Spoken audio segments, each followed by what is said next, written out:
The Call of the Wild, by Jack London. Chapter 1. Into the Primitive. Buck did not read the newspapers, or he would have known that trouble was brewing, not alone for himself, but for every Tidewater dog, strong of muscle and with warm, long hair, from Puget Sound to San Diego. Because men, groping in the Arctic darkness, had found a yellow metal, and because steamship and transportation companies were booming the find, thousands of men were rushing into the Northland. These men wanted dogs, and the dogs they wanted were heavy dogs, with strong muscles by which to toil, and furry coats to protect them from the frost. Buck lived at a big house in the sun-kissed Santa Clara Valley. Judge Miller's Place, it was called. It stood back from the road, half hidden among the trees, through which glimpses could be caught of the wide cool veranda that ran around its four sides. The house was approached by gravelled driveways which wound about through wide-spreading lawns and under the interlacing boughs of tall poplars. At the rear things were on even a more spacious scale than at the front. There were great stables, where a dozen grooms and boys held forth, rows of vine-clad servants' cottages, an endless and orderly array of outhouses, long grape arbors, green pastures, orchards, and berry patches. Then there was the pumping plant for the artesian well, and the big cement tank where Judge Miller's boys took their morning plunge and kept cool in the hot afternoon. And over this great mess Buck ruled. Here he was born, and here he had lived the 4 years of his life. It was true, there were other dogs, there could not but be other dogs on so vast a place, but they did not count. They came and went, resided in the populous kennels, or lived obscurely in the recesses of the house after the fashion of Toots, the Japanese pug, or Isobel, the Mexican hairless, strange creatures that rarely put nose out of doors or set foot to ground. On the other hand, there were the fox terriers, a score of them at least, who yelped fearful promises at Toots and Isobel looking out of the windows at them and protected by a legion of housemaids armed with brooms and mops. But Buck was neither house dog nor kennel dog. The whole realm was his. He plunged into the swimming tank or went hunting with the judge's sons. He escorted Molly and Alice, the judge's daughters, on long twilight or early morning rambles. On wintry nights he lay at the judge's feet before the roaring library fire. He carried the judge's grandsons on his back, or rolled them in the grass, and guarded their footsteps through wild adventures down to the fountain in the stable yard, and even beyond, where the paddocks were, and the berry patches. Among the terriers he stalked imperiously, and Toots and Isobel he utterly ignored, for he was king over all creeping, crawling, flying things of Judge Miller's Place, humans included. His father, Elmo, a huge St. Bernard, had been the judge's inseparable companion, and Buck bid fair to follow in the way of his father. He was not so large, he weighed only 140 pounds, for his mother, Shep, had been a Scotch Shepherd dog. Nevertheless, 140 pounds, to which was added the dignity that comes of good living and universal respect, enabled him to carry himself in right royal fashion. During the 4 years since his puppyhood he had lived the life of a sated aristocrat. He had a fine pride in himself, was even a trifle egotistical, as country gentlemen sometimes become because of their insular situation. But he had saved himself by not becoming a mere pampered house dog. Hunting and kindred outdoor delights had kept down the fat and hardened his muscles. And to him, as to the cold tubbing races, the love of water had been a tonic and a health preserver. And this was the manner of dog Buck was in the fall of 1897, when the Klondike strike dragged men from all the world into the frozen north. But Buck did not read the newspapers, and he did not know that Manuel, one of the gardener's helpers, was an undesirable acquaintance. Manuel had one besetting sin. He loved to play Chinese lottery. Also, in his gambling, he had one besetting weakness, faith in a system. And this made his damnation certain. For to play a system requires money, while the wages of a gardener's helper do not lap over the needs of a wife and numerous progeny. The judge was at a meeting of the Raisin Growers Association, and the boys were busy organizing an athletic club, on the memorable night of Manuel's treachery. No one saw him and Buck go off through the orchard on what Buck imagined was merely a stroll. And with the exception of a solitary man, no one saw them arrive at the little flag station known as College Park. This man talked with Manuel, and money chinked between them. "You might wrap up the goods before you deliver 'em," the stranger said gruffly, and Manuel doubled a piece of stout rope around Buck's neck under the collar. "Twist it, and you'll choke 'em plenty," said Manuel, and the stranger grunted a ready affirmative. Buck had accepted the rope with quiet dignity. To be sure, it was an unwanted performance, but he had learned to trust in men he knew, and to give them credit for a wisdom that outreached his own. But when the ends of the rope were placed in the stranger's hands, he growled menacingly. He had merely intimated his displeasure, in his pride believing that to intimate was to command. But to his surprise the rope tightened around his neck, shutting off his breath. In quick rage he sprang at the man, who met him halfway, grappled him close by the throat, and with a deft twist threw him over on his back. Then the rope tightened mercilessly, while Buck struggled in a fury, his tongue lolling out of his mouth and his great chest panting futilely. Never in all his life had he been so vilely treated, and never in all his life had he been so angry. But his strength ebbed, his eyes glazed, and he knew nothing when the train was flagged and the two men threw him into the baggage car. The next he knew, he was dimly aware that his tongue was hurting and that he was being jolted along in some kind of a conveyance. The hoarse shriek of a locomotive whistling a crossing told him where he was. He had traveled too often with the judge not to know the sensation of riding in a baggage car. He opened his eyes, and into them came the unbridled anger of a kidnapped king. The man sprang for his throat, but Buck was too quick for him.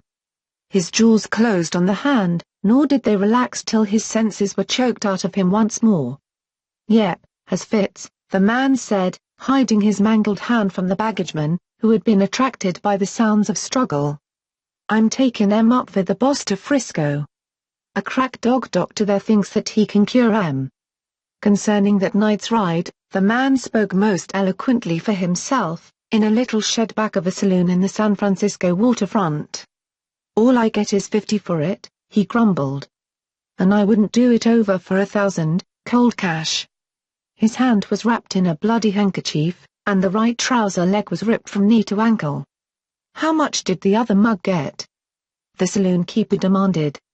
100, was the reply. "Wouldn't take a sou less, so help me."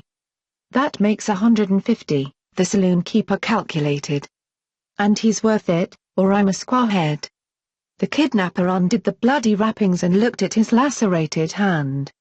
"If I don't get the hydrophobia, it'll be because you was born to hang," laughed the saloon keeper.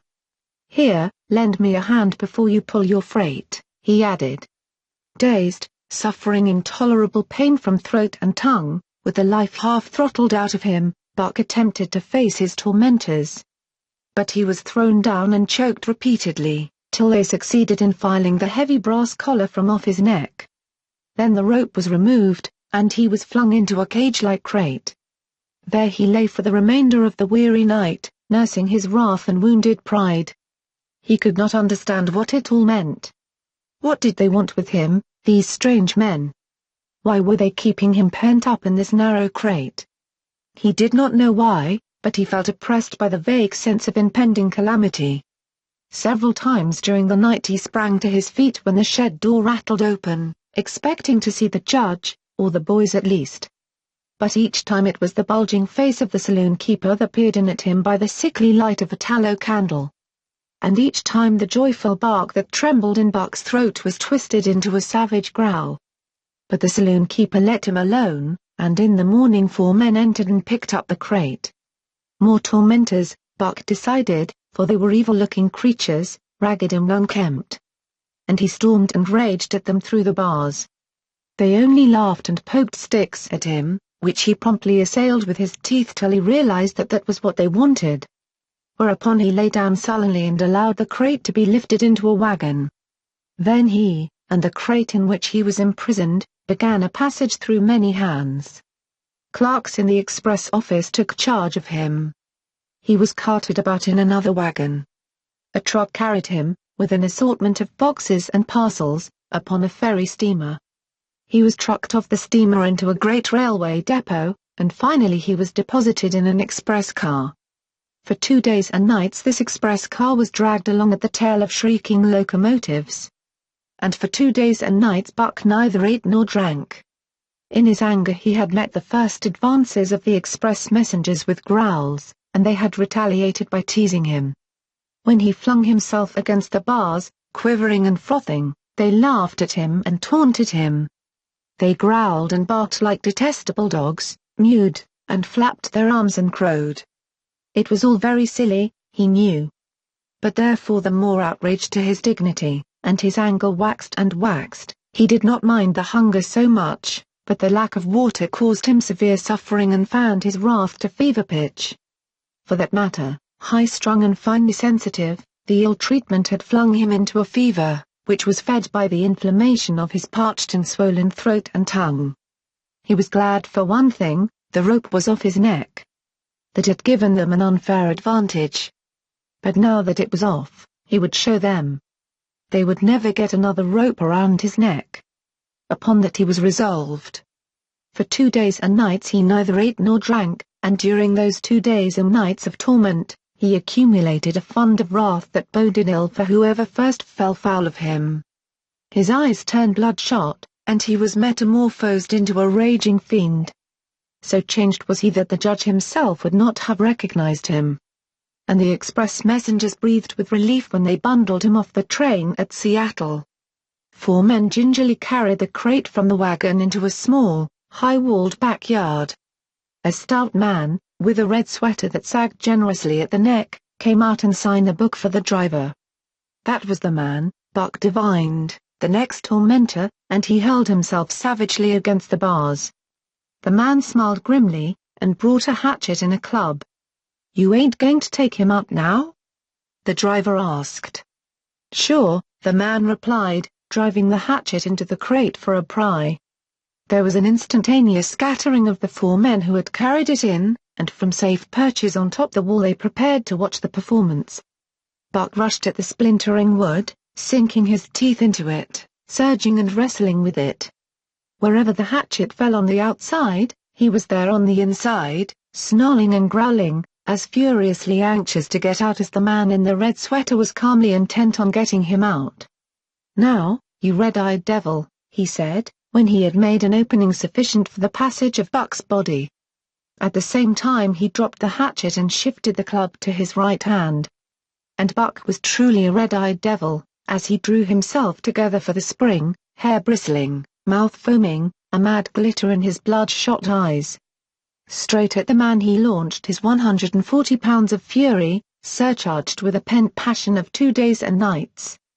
In mid-air, just as his jaws were about to close on the man, he received a shock that checked his body and brought his teeth together with an agonizing clip. He whirled over, fetching the ground on his back and side.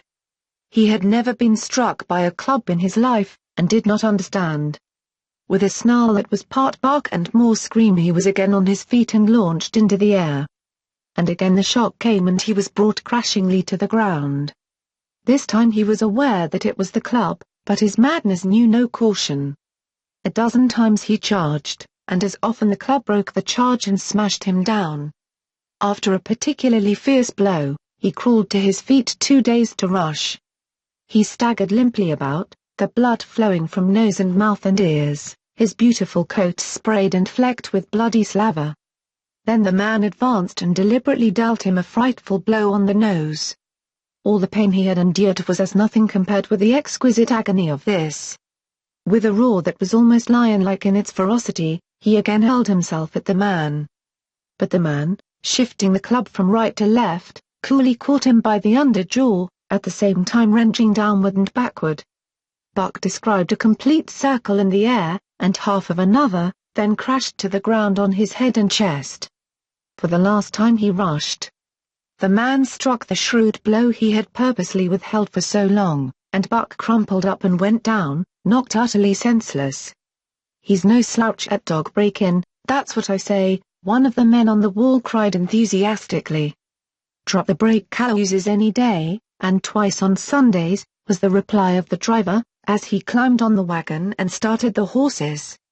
Buck's senses came back to him, but not his strength. He lay where he had fallen, and from there he watched the man in the red sweater. "Answers to the name of Buck," the man soliloquized, quoting from the saloon keeper's letter which had announced the consignment of the crate and contents. "Well, Buck, my boy," he went on in a genial voice, "we've had our little ruction, and the best thing we can do is to let it go at that. You've learned your place, and I know mine. Be a good dog and all'll go well and the goose hang high. Be a bad dog, and I'll whale the stuffing out of you. Understand?" As he spoke he fearlessly patted the head he had so mercilessly pounded, and though Buck's hair involuntarily bristled at touch of the hand, he endured it without protest. When the man brought him water he drank eagerly, and later bolted a generous meal of raw meat, chunk by chunk, from the man's hand. He was beaten, he knew that. But he was not broken.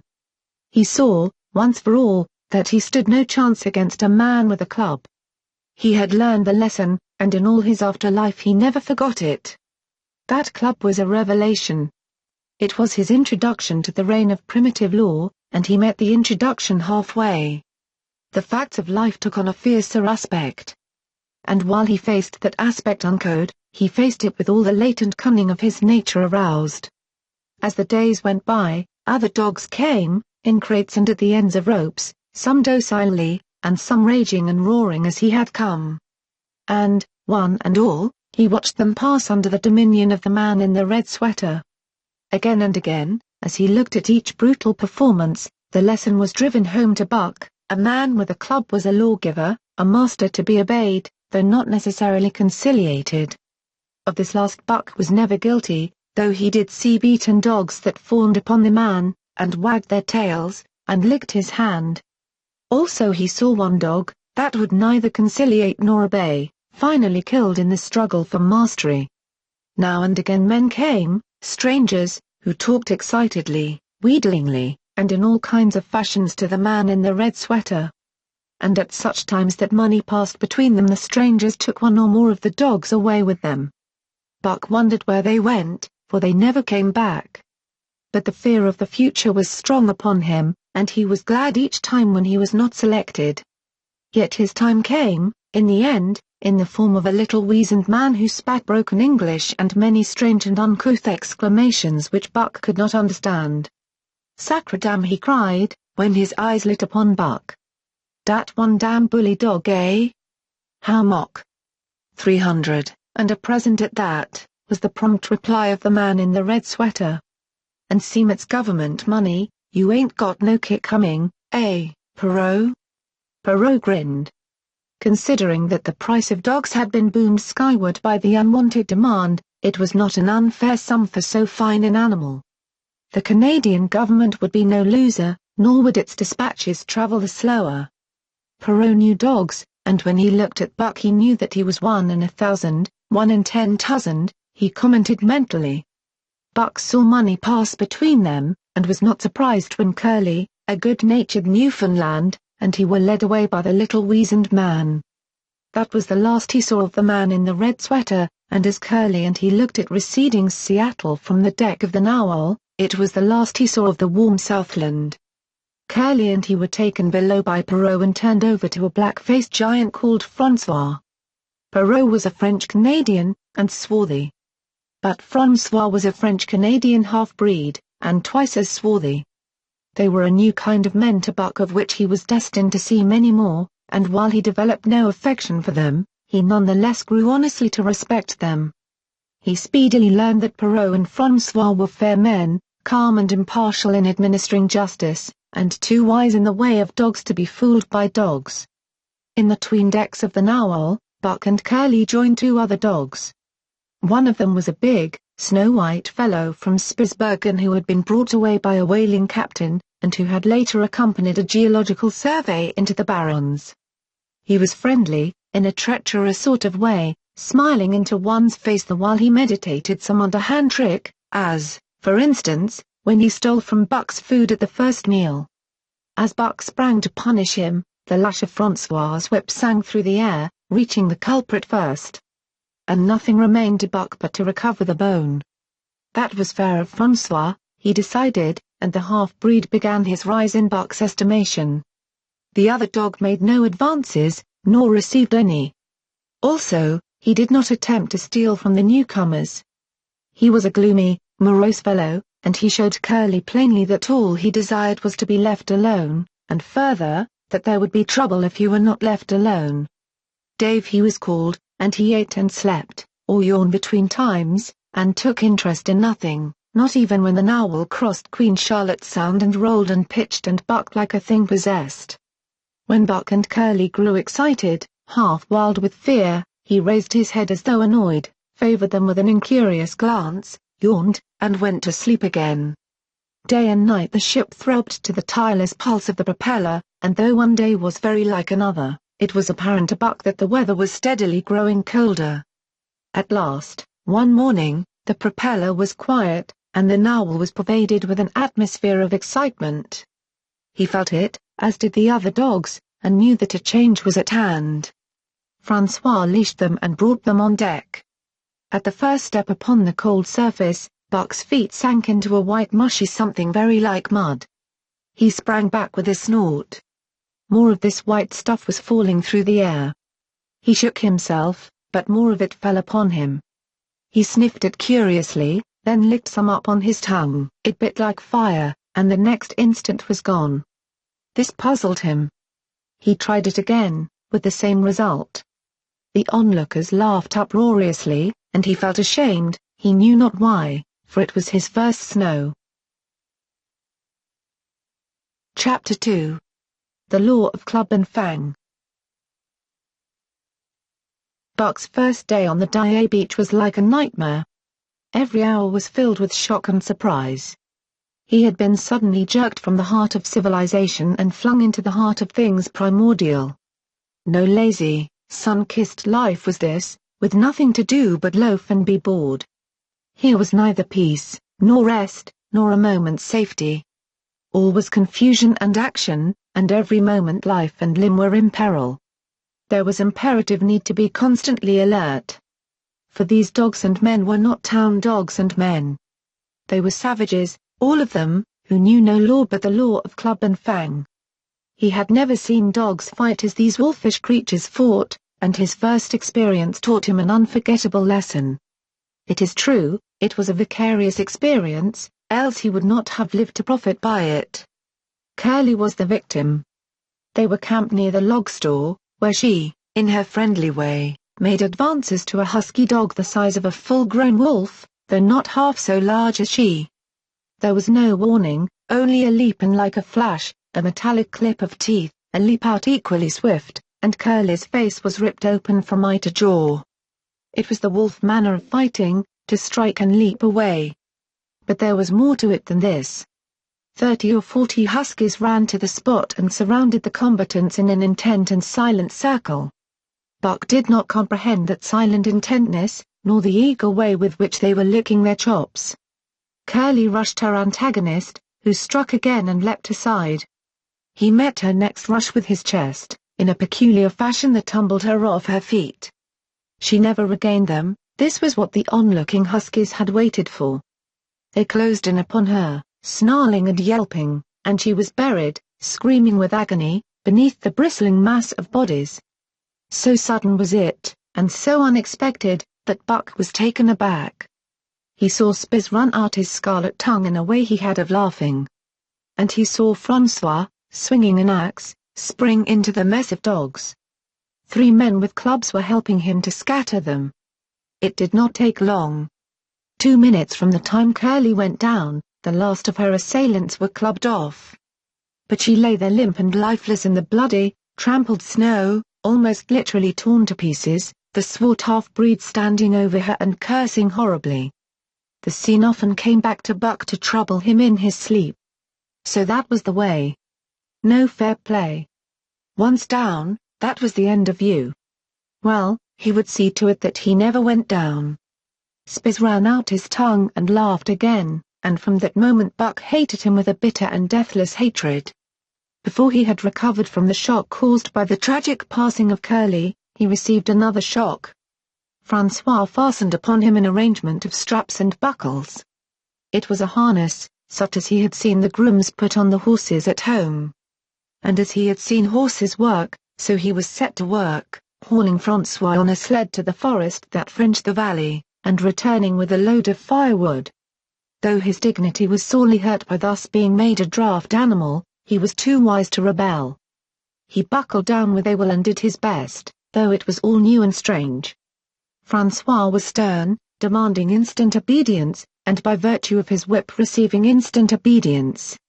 While Dave, who was an experienced wheeler, nipped Buck's hindquarters whenever he was in error. Spitz was the leader, likewise experienced, and while he could not always get at Buck, he growled sharp reproof now and again, or cunningly threw his weight in the traces to jerk Buck into the way he should go. Buck learned easily, and under the combined tuition of his two mates and Francois made remarkable progress. Ere they returned to camp he knew enough to stop at hoe, to go ahead at mush, to swing wide on the bends, and to keep clear of the wheeler when the loaded sled shot downhill at their heels. "Tree ver good dogs," Francois told Perrault. "Dat Buck, heem pull like hell. I tick him quick as anything." By afternoon, Perrault, who was in a hurry to be on the trail with his dispatches, returned with two more dogs. Billy, and Joe he called them, two brothers, and true huskies both. Sons of the one mother though they were as different as day and night. Billy's one fault was his excessive good nature, while Joe was the very opposite, sour and introspective, with a perpetual snarl and a malignant eye. Buck received them in comradely fashion, Dave ignored them, while Spitz proceeded to thrash first one and then the other. Billy wagged his tail appeasingly, turned to run when he saw that appeasement was of no avail, and cried still appeasingly when Spitz's sharp teeth scored his flank. But no matter how Spitz circled, Joe whirled around on his heels to face him, mane bristling, ears laid back, lips writhing and snarling, jaws clipping together as fast as he could snap, and eyes diabolically gleaming, the incarnation of belligerent fear. So terrible was his appearance that Spitz was forced to forego disciplining him. But to cover his own discomfiture he turned upon the inoffensive and wailing Billy and drove him to the confines of the camp. By evening Perrault secured another dog, an old husky, long and lean and gaunt, with a battle-scarred face and a single eye which flashed a warning of prowess that commanded respect. He was called Solex, which means the angry one. Like Dave, he asked nothing, gave nothing, expected nothing. And when he marched slowly and deliberately into their midst, even Spitz left him alone. He had one peculiarity which Buck was unlucky enough to discover. He did not like to be approached on his blind side. Of this offense Buck was unwittingly guilty, and the first knowledge he had of his indiscretion was when Solex whirled upon him and slashed his shoulder to the bone for 3 inches up and down. Forever after Buck avoided his blind side, and to the last of their comradeship had no more trouble. His only apparent ambition, like Dave's, was to be left alone. Though, as Buck was afterward to learn, each of them possessed one other and even more vital ambition. That night Buck faced the great problem of sleeping. The tent, illumined by a candle, glowed warmly in the midst of the white plain. And when he, as a matter of course, entered it, both Perrault and Francois bombarded him with curses and cooking utensils, till he recovered from his consternation and fled ignominiously into the outer cold. A chill wind was blowing that nipped him sharply and bit with a special venom into his wounded shoulder. He lay down on the snow and attempted to sleep, but the frost soon drove him shivering to his feet. Miserable and disconsolate, he wandered about among the many tents, only to find that one place was as cold as another. Here and there savage dogs rushed upon him, but he bristled his neck hair and snarled, for he was learning fast, and they let him go his way unmolested. Finally an idea came to him. He would return and see how his own teammates were making out. To his astonishment, they had disappeared. Again he wandered about through the great camp, looking for them, and again he returned. Were they in the tent? No, that could not be, else he would not have been driven out. Then where could they possibly be? With drooping tail and shivering body, very forlorn indeed, he aimlessly circled the tent. Suddenly the snow gave way beneath his forelegs and he sank down. Something wriggled under his feet. He sprang back, bristling and snarling, fearful of the unseen and unknown. But a friendly little yelp reassured him, and he went back to investigate. A whiff of warm air ascended to his nostrils, and there, curled up under the snow in a snug ball, lay Billy. He whined placatingly, squirmed and wriggled to show his goodwill and intentions, and even ventured, as a bribe for peace, to lick Buck's face with his warm wet tongue. Another lesson. So that was the way they did it, eh? Buck confidently selected a spot, and with much fuss and waste effort proceeded to dig a hole for himself. In a trice the heat from his body filled the confined space and he was asleep. The day had been long and arduous, and he slept soundly and comfortably, though he growled and barked and wrestled with bad dreams. Nor did he open his eyes till roused by the noises of the waking camp. At first he did not know where he was. It had snowed during the night and he was completely buried.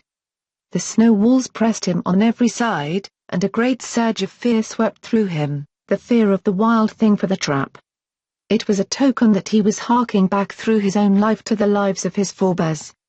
For he was a civilized dog, an unduly civilized dog, and of his own experience knew no trap and so could not of himself fear it. The muscles of his whole body contracted spasmodically and instinctively, the hair on his neck and shoulders stood on end, and with a ferocious snarl he bounded straight up into the blinding day, the snow flying about him in a flashing cloud. Ere he landed on his feet, he saw the white camp spread out before him and knew where he was and remembered all that had passed from the time he went for a stroll with Manuel to the hole he had dug for himself the night before. A shout from Francois hailed his appearance. "What I say?" the dog driver cried to Perrault. "Dat Buck for sure learn quick as anything." Perrault nodded gravely. As courier for the Canadian government, bearing important dispatches, he was anxious to secure the best dogs, and he was particularly gladdened by the possession of Buck. 3 more huskies were added to the team inside an hour, making a total of 9, and before another quarter of an hour had passed they were in harness and swinging up the trail toward the Dye Canyon.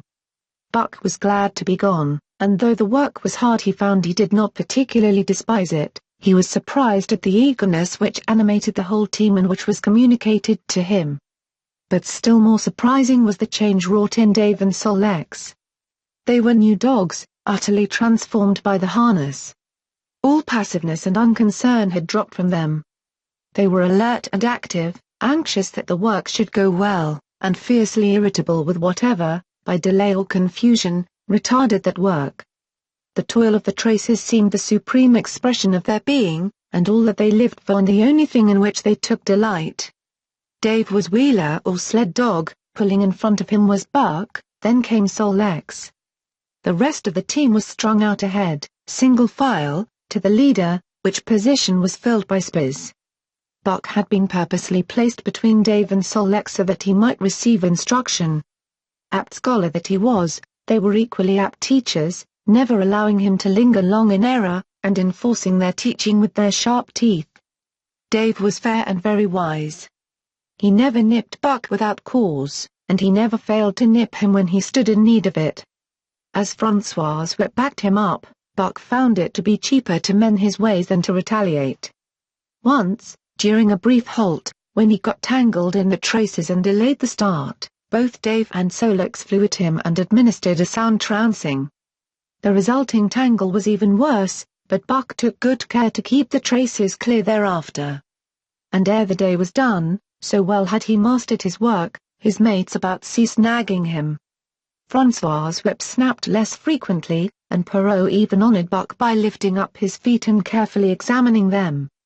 It was a hard day's run, up the canyon, through sheep camp, past the scales and the timber line, across glaciers and snowdrifts hundreds of feet deep, and over the great Chilkoot Divide, which stands between the salt water and the fresh and guards forbiddingly the sad and lonely north.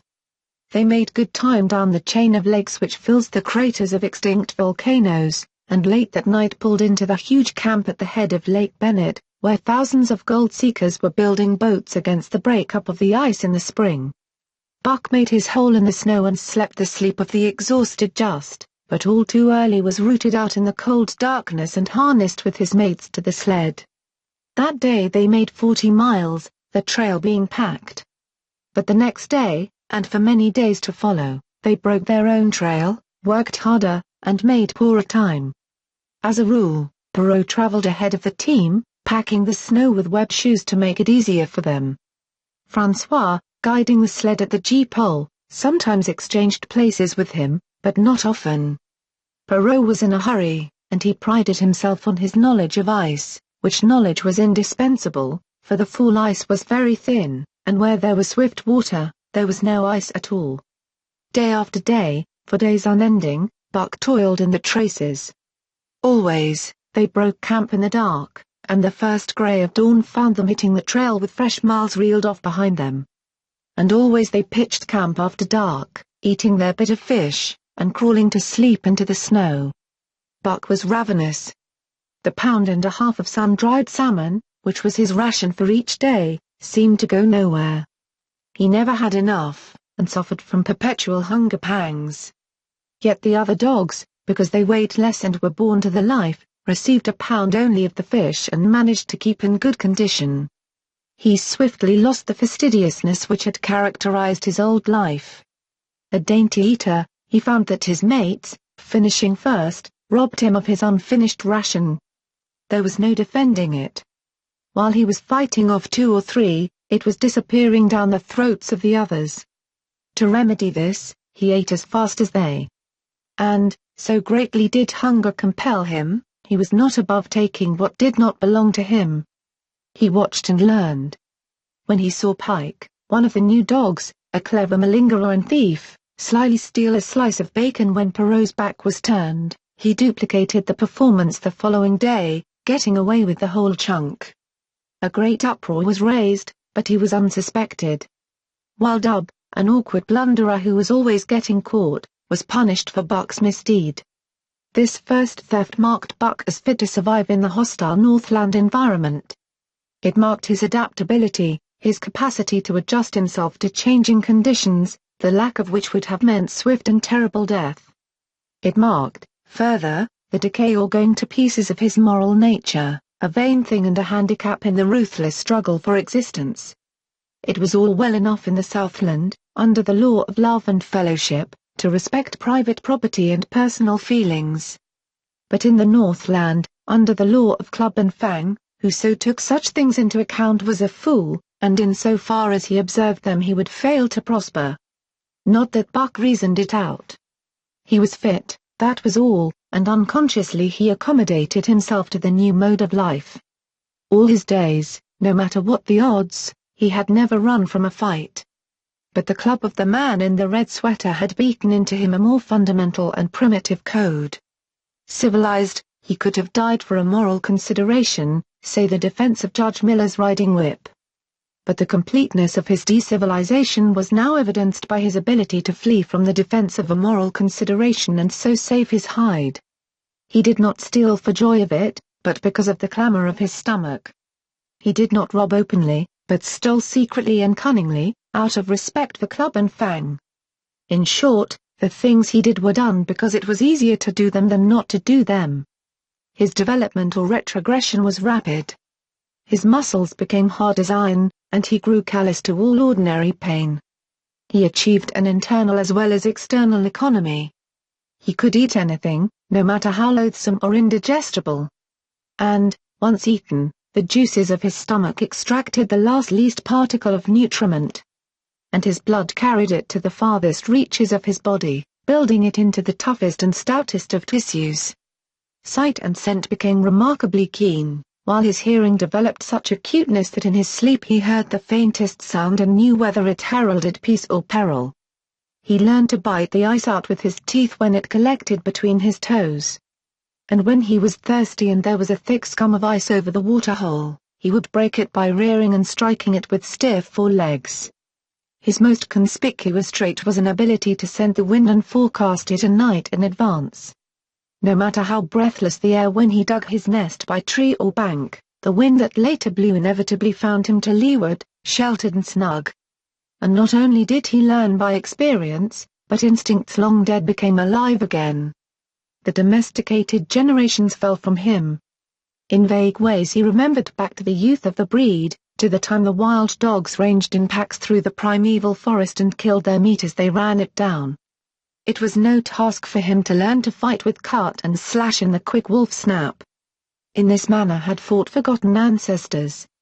They quickened the old life within him, and the old tricks which they had stamped into the heredity of the breed were his tricks. They came to him without effort or discovery, as though they had been his always. And when, on the still cold nights, he pointed his nose at a star and howled long and wolf-like, it was his ancestors, dead and dust, pointing nose at star and howling down through the centuries and through him. And his cadences were their cadences, the cadences which voiced their woe and what to them was the meaning of the stiffness, and the cold, and dark. Thus, as token of what a puppet thing life is, the ancient song surged through him and he came into his own again. And he came because men had found a yellow metal in the north, and because Manuel was a gardener's helper whose wages did not lap over the needs of his wife and divers small copies of himself. Chapter 3. The Dominant Primordial Beast. The dominant primordial beast was strong in buck, and under the fierce conditions of trail life it grew and grew. Yet it was a secret growth. His newborn cunning gave him poise and control. He was too busy adjusting himself to the new life to feel at ease, and not only did he not pick fights, but he avoided them whenever possible.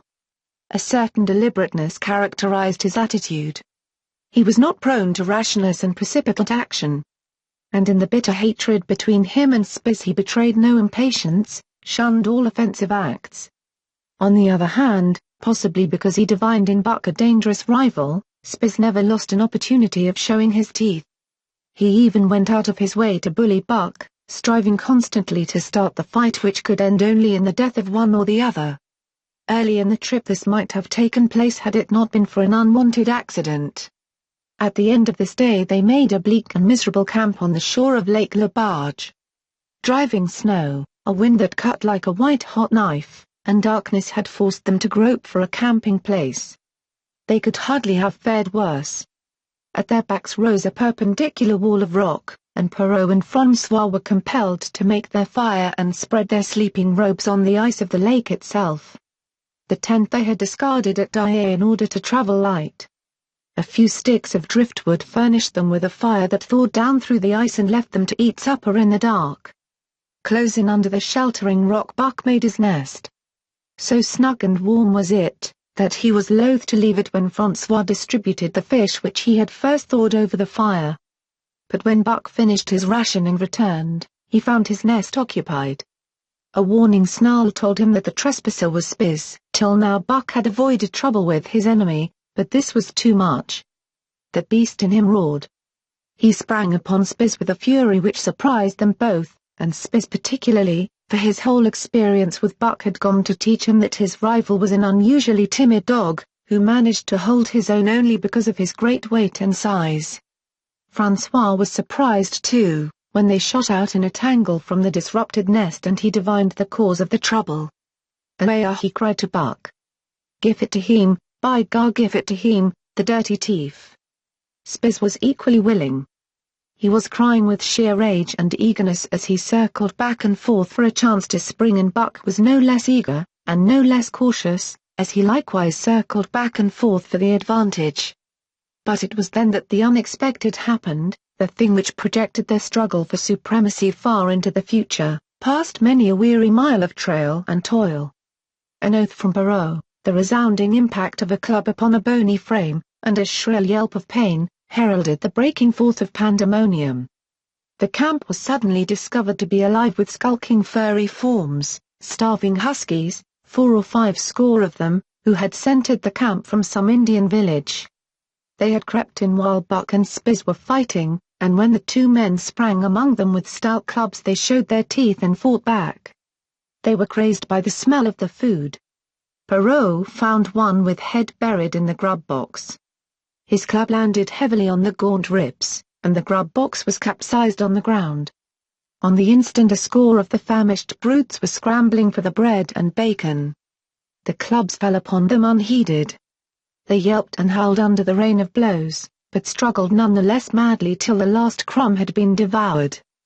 In the meantime the astonished team dogs had burst out of their nests only to be set upon by the fierce invaders.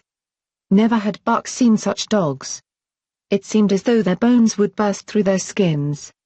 They were mere skeletons, draped loosely in draggled hides, with blazing eyes and slavered fangs. But the hunger madness made them terrifying, irresistible. There was no opposing them. The team dogs were swept back against the cliff at the first onset. Buck was beset by 3 huskies, and in a trice his head and shoulders were ripped and slashed. The din was frightful. Billy was crying as usual. Dave and Sol-Lex, dripping blood from a score of wounds, were fighting bravely side by side. Joe was snapping like a demon. Once, his teeth closed on the foreleg of a husky, and he crunched down through the bone. Pike, the malingerer, leapt upon the crippled animal, breaking its neck with a quick flash of teeth and a jerk. Buck got a frothing adversary by the throat, and was sprayed with blood when his teeth sank through the jugular. The warm taste of it in his mouth goaded him to greater fierceness. He flung himself upon another, and at the same time felt teeth sink into his own throat. It was Spitz, treacherously attacking from the side.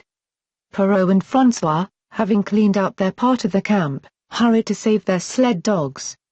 The wild wave of famished beasts rolled back before them, and Buck shook himself free. But it was only for a moment. The 2 men were compelled to run back to save the grub, upon which the huskies returned to the attack on the team. Billy, terrified into bravery, sprang through the savage circle and fled away over the ice. Pike and Dub followed on his heels, with the rest of the team behind. As Buck drew himself together to spring after them, out of the tail of his eye he saw Spitz rush upon him with the evident intention of overthrowing him. Once off his feet and under that mass of huskies, there was no hope for him. But he braced himself to the shock of Spitz's charge, then joined the flight out on the lake. Later, the 9 team dogs gathered together and sought shelter in the forest. Though unpursued, they were in a sorry plight. There was not one who was not wounded in 4 or 5 places, while some were wounded grievously. Dub was badly injured in a hind leg. Dolly, the last husky added to the team at Dye, had a badly torn throat. Joe had lost an eye. While Billy, the good-natured, with an ear chewed and rent to ribbons, cried and whimpered throughout the night. At daybreak they limped warily back to camp, to find the marauders gone and the 2 men in bad tempers. Fully half their grub supply was gone. The huskies had chewed through the sled lashings and canvas coverings. In fact, nothing, no matter how remotely eatable, had escaped them. They had eaten a pair of Perrault's moose-hide moccasins, chunks out of the leather traces, and even 2 feet of lash from the end of Francois's whip. He broke from a mournful contemplation of it to look over his wounded dogs. "Ah, my friends," he said softly, "mebit make you mad dog, dose many bites. Meb all mad dog, sacredam what you think, eh, Perrault?" The courier shook his head dubiously. With 400 miles of trail still between him and Dawson, he could ill afford to have madness break out among his dogs. 2 hours of cursing and exertion got the harnesses into shape, and the wound-stiffened team was underway, struggling painfully over the hardest part of the trail they had yet encountered, and for that matter, the hardest between them and Dawson. The 30-mile river was wide open. Its wild water defied the frost, and it was in the eddies only and in the quiet places that the ice held at all. 6 days of exhausting toil were required to cover those 30 terrible miles. And terrible they were, for every foot of them was accomplished at the risk of life to dog and man. A dozen times, Perrault, nosing the way, broke through the ice bridges, being saved by the long pole he carried, which he so held that it fell each time across the hole made by his body. But a cold snap was on, the thermometer registering 50 below zero, and each time he broke through he was compelled for very life to build a fire and dry his garments. Nothing daunted him. It was because nothing daunted him that he had been chosen for government courier. He took all manner of risks, resolutely thrusting his little weazened face into the frost and struggling on from dim dawn to dark. He skirted the frowning shores on rim ice that bent and crackled underfoot and upon which they dared not halt. Once, the sled broke through, with Dave and Buck, and they were half frozen and all but drowned by the time they were dragged out. The usual fire was necessary to save them. They were coated solidly with ice, and the two men kept them on the run around the fire, sweating and thawing, so close that they were singed by the flames. At another time Spitz went through, dragging the whole team after him up to Buck, who strained backward with all his strength, his forepaws on the slippery edge and the ice quivering and snapping all around. But behind him was Dave, likewise straining backward, and behind the sled was Francois, pulling till his tendons cracked. Again, the rim ice broke away before and behind, and there was no escape except up the cliff. Perrault scaled it by a miracle, while Francois prayed for just that miracle.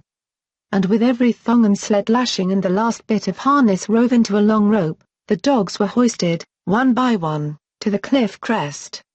Francois came up last, after the sled and load. Then came the search for a place to descend, which descent was ultimately made by the aid of the rope, and night found them back on the river with a quarter of a mile to the day's credit. By the time they made the Oyotalinqua and good ice, Buck was played out. The rest of the dogs were in like condition. But Perrault, to make up lost time, pushed them late and early.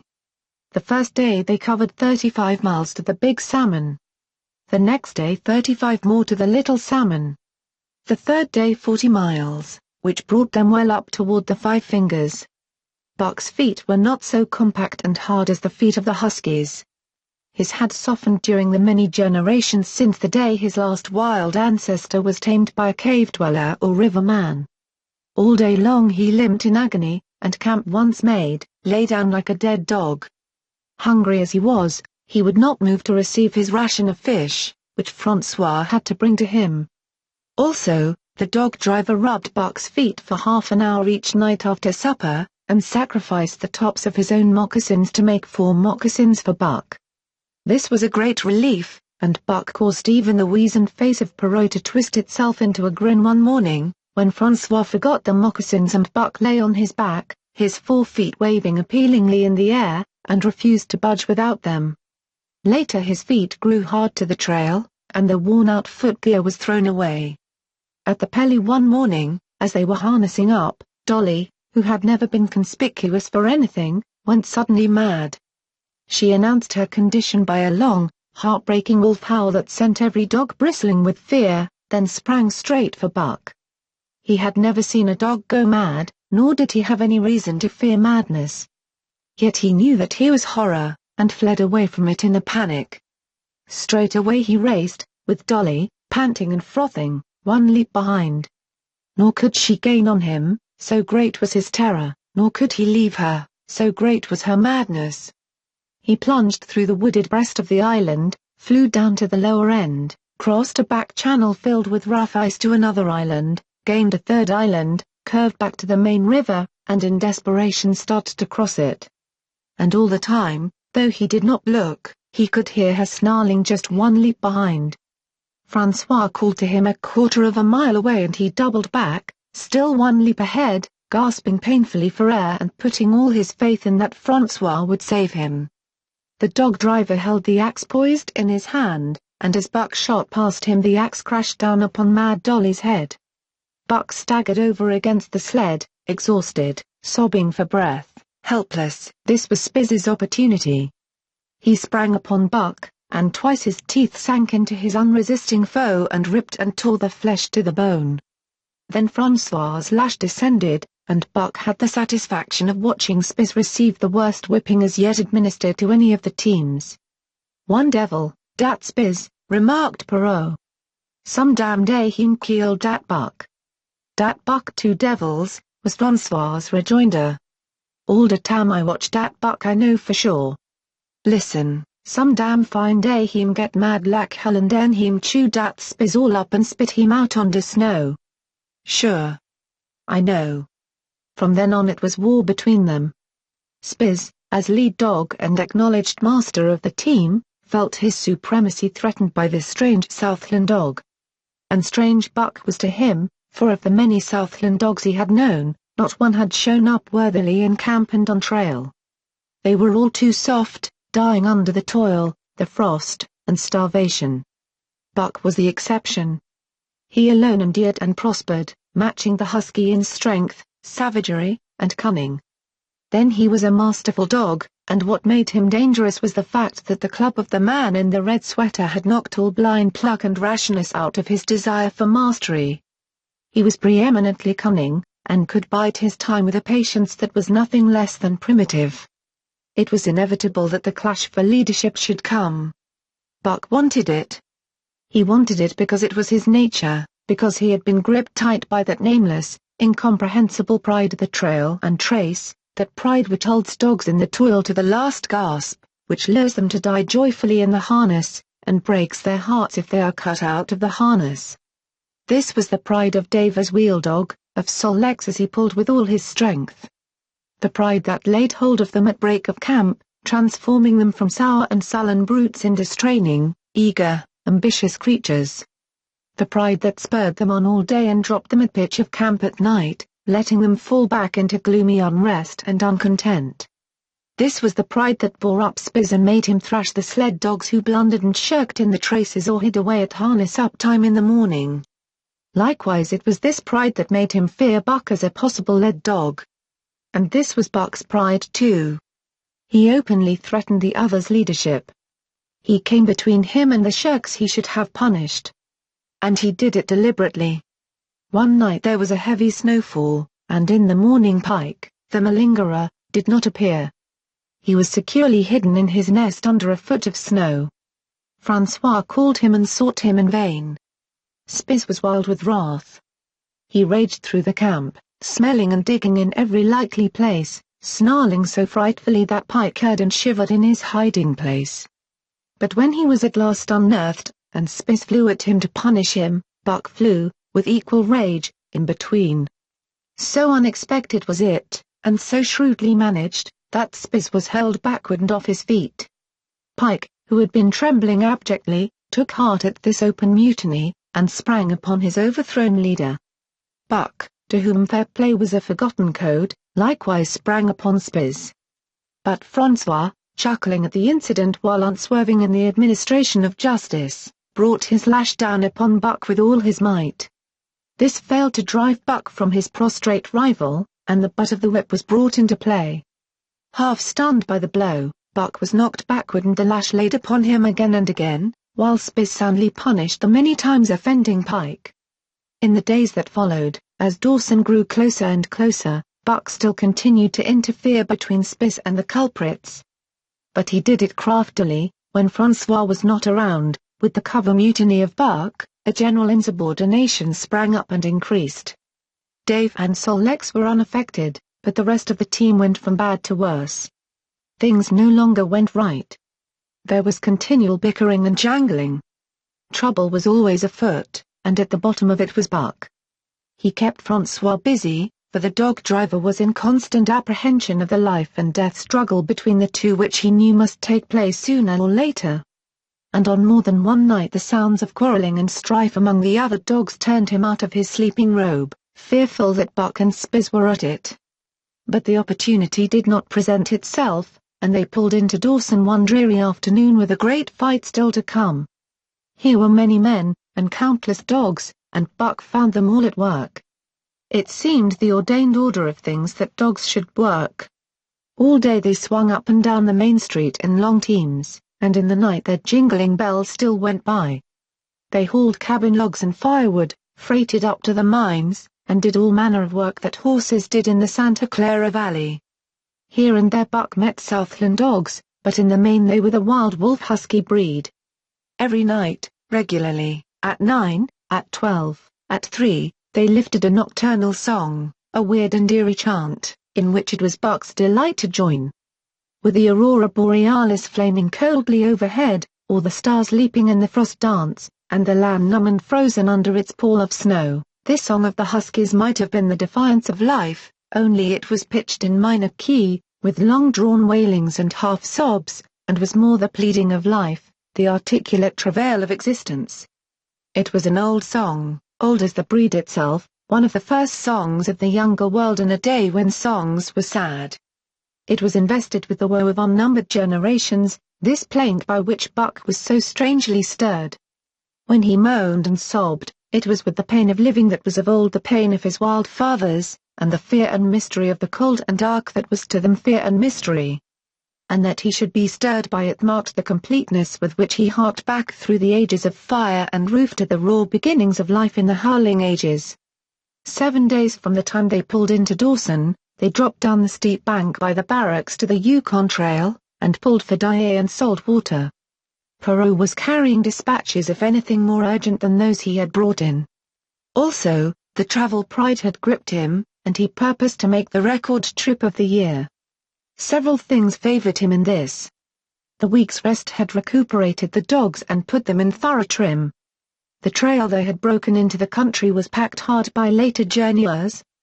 And further, the police had arranged in 2 or 3 places deposits of grub for dog and man, and he was traveling light. They made 60 Mile, which is a 50-mile run, on the first day. And the second day saw them booming up the Yukon well on their way to Pelly. But such splendid running was achieved not without great trouble and vexation on the part of Francois. The insidious revolt led by Buck had destroyed the solidarity of the team. It no longer was as one dog leaping in the traces. The encouragement Buck gave the rebels led them into all kinds of petty misdemeanors. No more was Spitz a leader greatly to be feared. The old awe departed, and they grew equal to challenging his authority. Pike robbed him of half a fish one night, and gulped it down under the protection of Buck. Another night Dub and Joe fought Spitz and made him forego the punishment they deserved. And even Billy, the good-natured, was less good-natured, and whined not half so placatingly as in former days. Buck never came near Spitz without snarling and bristling menacingly.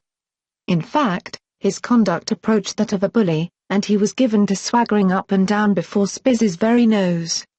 The breaking down of discipline likewise affected the dogs in their relations with one another. They quarreled and bickered more than ever among themselves, till at times the camp was a howling bedlam. Dave and Sol Lex alone were unaltered, though they were made irritable by the unending squabbling. Francois swore strange barbarous oaths, and stamped the snow in futile rage, and tore his hair. His lash was always singing among the dogs, but it was of small avail. Directly his back was turned they were at it again. He backed up Spitz with his whip, while Buck backed up the remainder of the team. Francois knew he was behind all the trouble, and Buck knew he knew. But Buck was too clever ever again to be caught red-handed. He worked faithfully in the harness, for the toil had become a delight to him. Yet it was a greater delight slyly to precipitate a fight amongst his mates and tangle the traces. At the mouth of the Tahkeena, one night after supper, Dub turned up a snowshoe rabbit, blundered it, and missed. In a second the whole team was in full cry. 100 yards away was a camp of the Northwest Police, with 50 dogs, huskies all, who joined the chase. The rabbit sped down the river, turned off into a small creek, up the frozen bed of which it held steadily. It ran lightly on the surface of the snow, while the dogs plowed through by main strength. Buck led the pack, 60 strong, around bend after bend, but he could not gain. He lay down low to the race, whining eagerly, his splendid body flashing forward, leap by leap, in the one white moonlight. And leap by leap, like some pale frost wraith, the snowshoe rabbit flashed on ahead. All that stirring of old instincts which at stated periods drives men out from the sounding cities to forest and plain to kill things by chemically propelled lead and pellets, the bloodlust, the joy to kill, all this was Buck's, only it was infinitely more intimate. He was ranging at the head of the pack, running the wild thing down, the living meat, to kill with his own teeth and wash his muzzle to the eyes in warm blood. There is an ecstasy that marks the summit of life, and beyond which life cannot rise. And such is the paradox of living, this ecstasy comes when one is most alive, and it comes as a complete forgetfulness that one is alive. This ecstasy, this forgetfulness of living, comes to the artist, caught up and out of himself in a sheet of flame. It comes to the soldier, war-mad on a stricken field and refusing quarter. And it came to Buck, leading the pack, sounding the old wolf cry, straining after the food that was alive and that fled swiftly before him through the moonlight. He was sounding the deeps of his nature, and of the parts of his nature that were deeper than he, going back into the womb of time. He was mastered by the sheer surging of life, the tidal wave of being, the perfect joy of each separate muscle, joint, and sinew, in that it was everything that was not death, that it was aglow and rampant, expressing itself in movement, flying exultantly under the stars and over the face of dead matter that did not move. But Spitz, cold and calculating even in his supreme moods, left the pack and cut across a narrow neck of land where the creek made a long bend around. Buck did not know of this, and as he rounded the bend, the frost wraith of a rabbit still flitting before him, he saw another and larger frost wraith leap from the overhanging bank into the immediate path of the rabbit. It was Spitz. The rabbit could not turn, and as the white teeth broke its back in mid-air it shrieked as loudly as a stricken man may shriek. At sound of this, the cry of life plunging down from life's apex in the grip of death, the full pack at Buck's heels raised a hell's chorus of delight. Buck did not cry out. He did not check himself, but drove in upon Spitz, shoulder to shoulder, so hard that he missed the throat. They rolled over and over in the powdery snow. Spitz gained his feet almost as though he had not been overthrown, slashing Buck down the shoulder and leaping clear. Twice his teeth clipped together, like the steel jaws of a trap, as he backed away for better footing, with lean and lifting lips that writhed and snarled. In a flash Buck knew it. The time had come. It was to the death. As they circled about, snarling, ears laid back, keenly watchful for the advantage, the scene came to Buck with a sense of familiarity. He seemed to remember it all, the white woods, and earth, and moonlight, and the thrill of battle. Over the whiteness and silence brooded a ghostly calm. There was not the faintest whisper of air, nothing moved, not a leaf quivered, the visible breaths of the dogs rising slowly and lingering in the frosty air. They had made short work of the snowshoe rabbit, these dogs that were ill-tamed wolves. And they were now drawn up in an expectant circle. They, too, were silent, their eyes only gleaming and their breaths drifting slowly upward. To Buck it was nothing new or strange, this scene of old time. It was as though it had always been, the wonted way of things. Spitz was a practiced fighter. From Spitzbergen through the Arctic, and across Canada and the Barrens, he had held his own with all manner of dogs and achieved a mastery over them. Bitter rage was his, but never blind rage. In passion to rend and destroy, he never forgot that his enemy was in like passion to rend and destroy. He never rushed till he was prepared to receive a rush. Never attacked till he had first defended that attack. In vain Buck strove to sink his teeth in the neck of the big white dog. Wherever his fangs struck for the softer flesh, they were countered by the fangs of Spitz. Fang clashed fang, and lips were cut and bleeding, but Buck could not penetrate his enemy's guard. Then he warmed up and enveloped Spitz in a whirlwind of rushes. Time and time again he tried for the snow-white throat, where life bubbled near to the surface, and each time and every time Spitz slashed him and got away. Then Buck took to rushing, as though for the throat, when, suddenly drawing back his head and curving in from the side, he would drive his shoulder at the shoulder of Spitz, as a ram by which to overthrow him. But instead, Buck's shoulder was slashed down each time as Spitz leapt lightly away. Spitz was untouched, while Buck was streaming with blood and panting hard. The fight was growing desperate. And all the while the silent and wolfish circle waited to finish off whichever dog went down. As Buck grew winded, Spitz took to rushing, and he kept him staggering for footing. Once Buck went over, and the whole circle of 60 dogs started up. But he recovered himself, almost in mid-air, and the circle sank down again and waited. But Buck possessed a quality that made for greatness, imagination. He fought by instinct, but he could fight by head as well. He rushed, as though attempting the old shoulder trick, but at the last instant swept low to the snow and in. His teeth closed on Spitz's left foreleg. There was a crunch of breaking bone, and the white dog faced him on 3 legs. Thrice he tried to knock him over, then repeated the trick and broke the right foreleg. Despite the pain and helplessness, Spitz struggled madly to keep up. He saw the silent circle, with gleaming eyes, lolling tongues, and silvery breaths drifting upward, closing in upon him as he had seen similar circles close in upon beaten antagonists in the past. Only this time he was the one who was beaten. There was no hope for him. Buck was inexorable. Mercy was a thing reserved for gentler climbs. He maneuvered for the final rush. The circle had tightened till he could feel the breaths of the huskies on his flanks.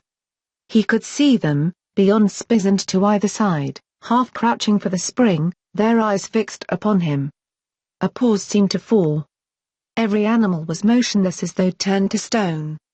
Only Spitz quivered and bristled as he staggered back and forth, snarling with horrible menace, as though to frighten off impending death.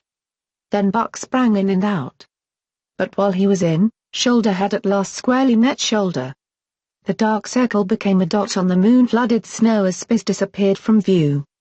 Buck stood and looked on, the successful champion, the dominant primordial beast who had made his kill and found it good. Chapter 4. Who has won to mastership? Eh? What I say? I speak true when I say dat Buck two devils.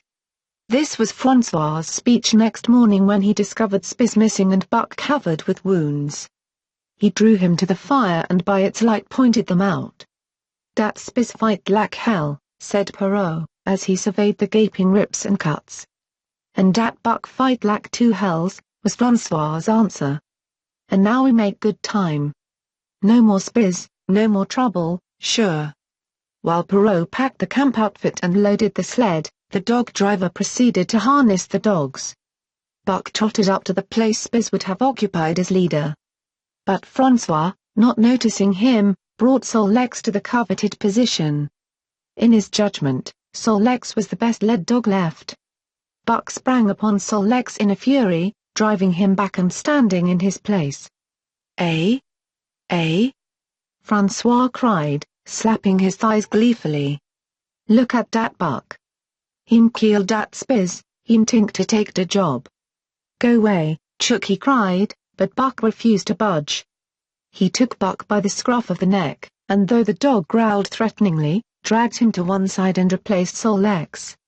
The old dog did not like it, and showed plainly that he was afraid of Buck. Francois was obdurate, but when he turned his back Buck again displaced Sol-Lex, who was not at all unwilling to go. Francois was angry. Now, by gar, I fix you, he cried, coming back with a heavy club in his hand. Buck remembered the man in the red sweater, and retreated slowly. Nor did he attempt to charge in when Sol-Lex was once more brought forward.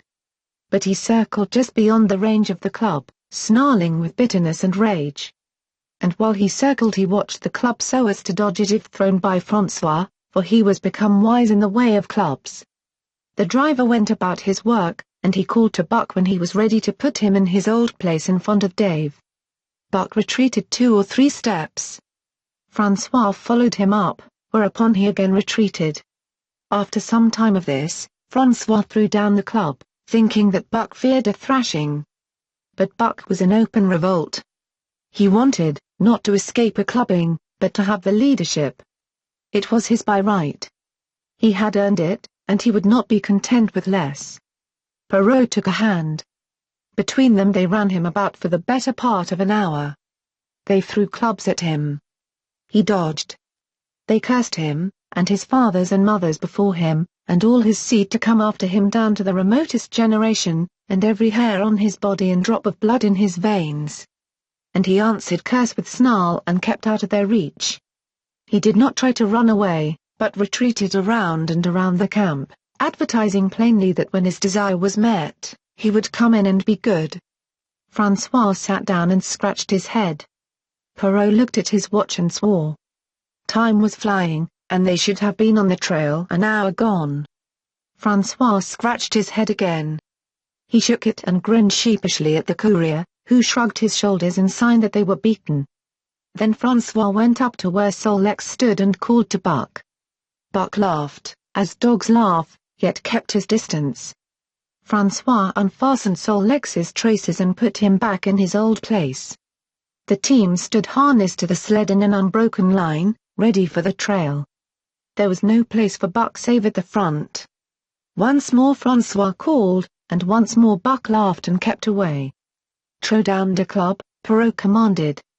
Francois complied, whereupon Buck trotted in, laughing triumphantly, and swung around into position at the head of the team. His traces were fastened, the sled broken out, and with both men running they dashed out onto the river trail. Highly as the dog driver had forevalued Buck, with his two devils, he found, while the day was yet young, that he had undervalued. At a bound Buck took up the duties of leadership. And where judgment was required, and quick thinking and quick acting, he showed himself the superior even of Spitz, of whom Francois had never seen an equal. But it was in giving the law and making his mates live up to it, that Buck excelled. Dave and Sol-Leks did not mind the change in leadership. It was none of their business. Their business was to toil, and toil mightily, in the traces. So long as that were not interfered with, they did not care what happened. Billy, the good-natured, could lead for all they cared, so long as he kept order. The rest of the team, however, had grown unruly during the last days of Spitz, and their surprise was great now that Buck proceeded to lick them into shape. Pike, who pulled at Buck's heels, and who never put an ounce more of his weight against the breastband than he was compelled to do, was swiftly and repeatedly shaken for loafing. And ere the first day was done he was pulling more than ever before in his life. The first night in camp, Joe, the sour one, was punished roundly, a thing that Spitz had never succeeded in doing. Buck simply smothered him by virtue of superior weight, and cut him up till he ceased snapping and began to whine for mercy. The general tone of the team picked up immediately. It recovered its old-time solidarity, and once more the dogs leapt as one dog in the traces. At the rink rapids 2 native huskies, Teek and Kuna, were added. And the celerity with which Buck broke them in took away Francois's breath. "Never such a dog as dat Buck," he cried. "No, never him worth $1 by gar. What you say, Perrault?" And Perrault nodded. He was ahead of the record then, and gaining day by day. The trail was in excellent condition, well packed and hard, and there was no new fallen snow with which to contend. It was not too cold. The temperature dropped to 50 below zero and remained there the whole trip. The men rode and ran by turn, and the dogs were kept on the jump, with but infrequent stoppages. The 30-mile river was comparatively coated with ice, and they covered in one day going out what had taken them 10 days coming in. In one run they made a 60-mile dash from the foot of Lake LaBarge to the White Horse Rapids. Across Mauch, Tagish, and Bennett 70 miles of lakes, they flew so fast that the man whose turn it was to run towed behind the sled at the end of a rope. And on the last night of the second week they topped White Pass and dropped down the sea slope with the lights of Skagway and of the shipping at their feet. It was a record run. Each day for 14 days they had averaged 40 miles. For 3 days Perrault and Francois threw chests up and down the main street of Skagway and were deluged with invitations to drink, while the team was the constant center of a worshipful crowd of dog-busters and mushers. Then 3 or 4 Western bad men aspired to clean up the town, were riddled like pepper boxes for their pains, and public interest turned to other idols. Next came official orders. Francois called Buck to him, threw his arms around him, wept over him. And that was the last of Francois and Perrault. Like other men, they passed out of Buck's life for good. A Scotch half-breed took charge of him and his mates, and in company with a dozen other dog teams he started back over the weary trail to Dawson. It was no light running now, nor record time, but heavy toil each day, with a heavy load behind. For this was the mail train, carrying word from the world to the men who sought gold under the shadow of the pole. Buck did not like it, but he bore up well to the work, taking pride in it after the manner of Dave and Sol-Leks, and seeing that his mates, whether they prided in it or not, did their fair share. It was a monotonous life, operating with machine-like regularity. One day was very like another. At a certain time each morning the cooks turned out, fires were built, and breakfast was eaten. Then, while some broke camp, Others harnessed the dogs, and they were underway an hour or so before the darkness fell, which gave warning of dawn. At night, camp was made. Some pitched the flies, others cut firewood and pine boughs for the beds, and still others carried water or ice for the cooks. Also, the dogs were fed. To them, this was the one feature of the day, though it was good to loaf around, after the fish was eaten, for an hour or so with the other dogs, of which there were 50 and odd. There were fierce fighters among them, but 3 battles with the fiercest brought Buck to mastery, so that when he bristled and showed his teeth they got out of his way. Best of all, perhaps, he loved to lie near the fire, hind legs crouched under him, 4 legs stretched out in front, head raised, and eyes blinking dreamily at the flames. Sometimes he thought of Judge Miller's big house in the sun-kissed Santa Clara Valley, and of the cement swimming tank, and Isabel, the Mexican hairless, and Toots, the Japanese pug. But oftener he remembered the man in the red sweater, the death of Curly, the great fight with Spitz, and the good things he had eaten or would like to eat. He was not homesick. The Sunland was very dim and distant, and such memories had no power over him. Far more potent were the memories of his heredity that gave things he had never seen before a seeming familiarity. The instincts which were but the memories of his ancestors become habits which had lapsed in later days, and still later, in him, quickened and become alive again. Sometimes as he crouched there, blinking dreamily at the flames, it seemed that the flames were of another fire, and that as he crouched by this other fire he saw another and different man from the half-breed cook before him. This other man was shorter of leg and longer of arm, with muscles that were stringy and knotty rather than rounded and swelling. The hair of this man was long and matted, and his head slanted back under it from the eyes.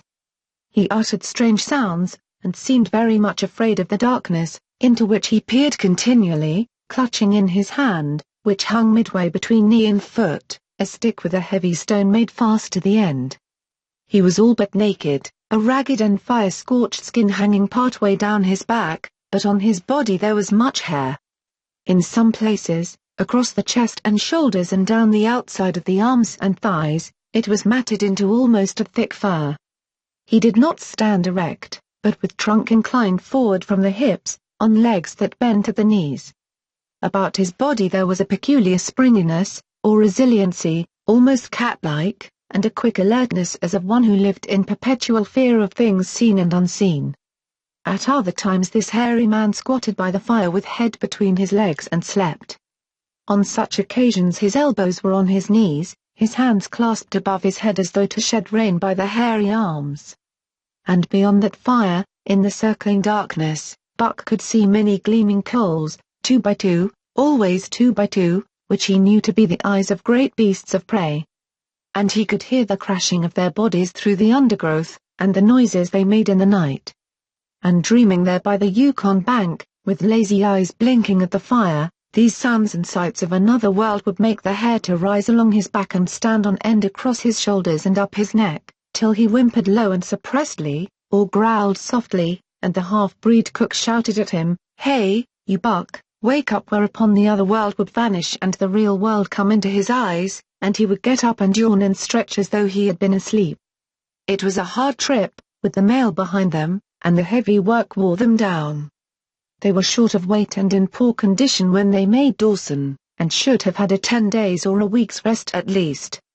But in 2 days' time they dropped down the Yukon bank from the barracks, loaded with letters for the outside.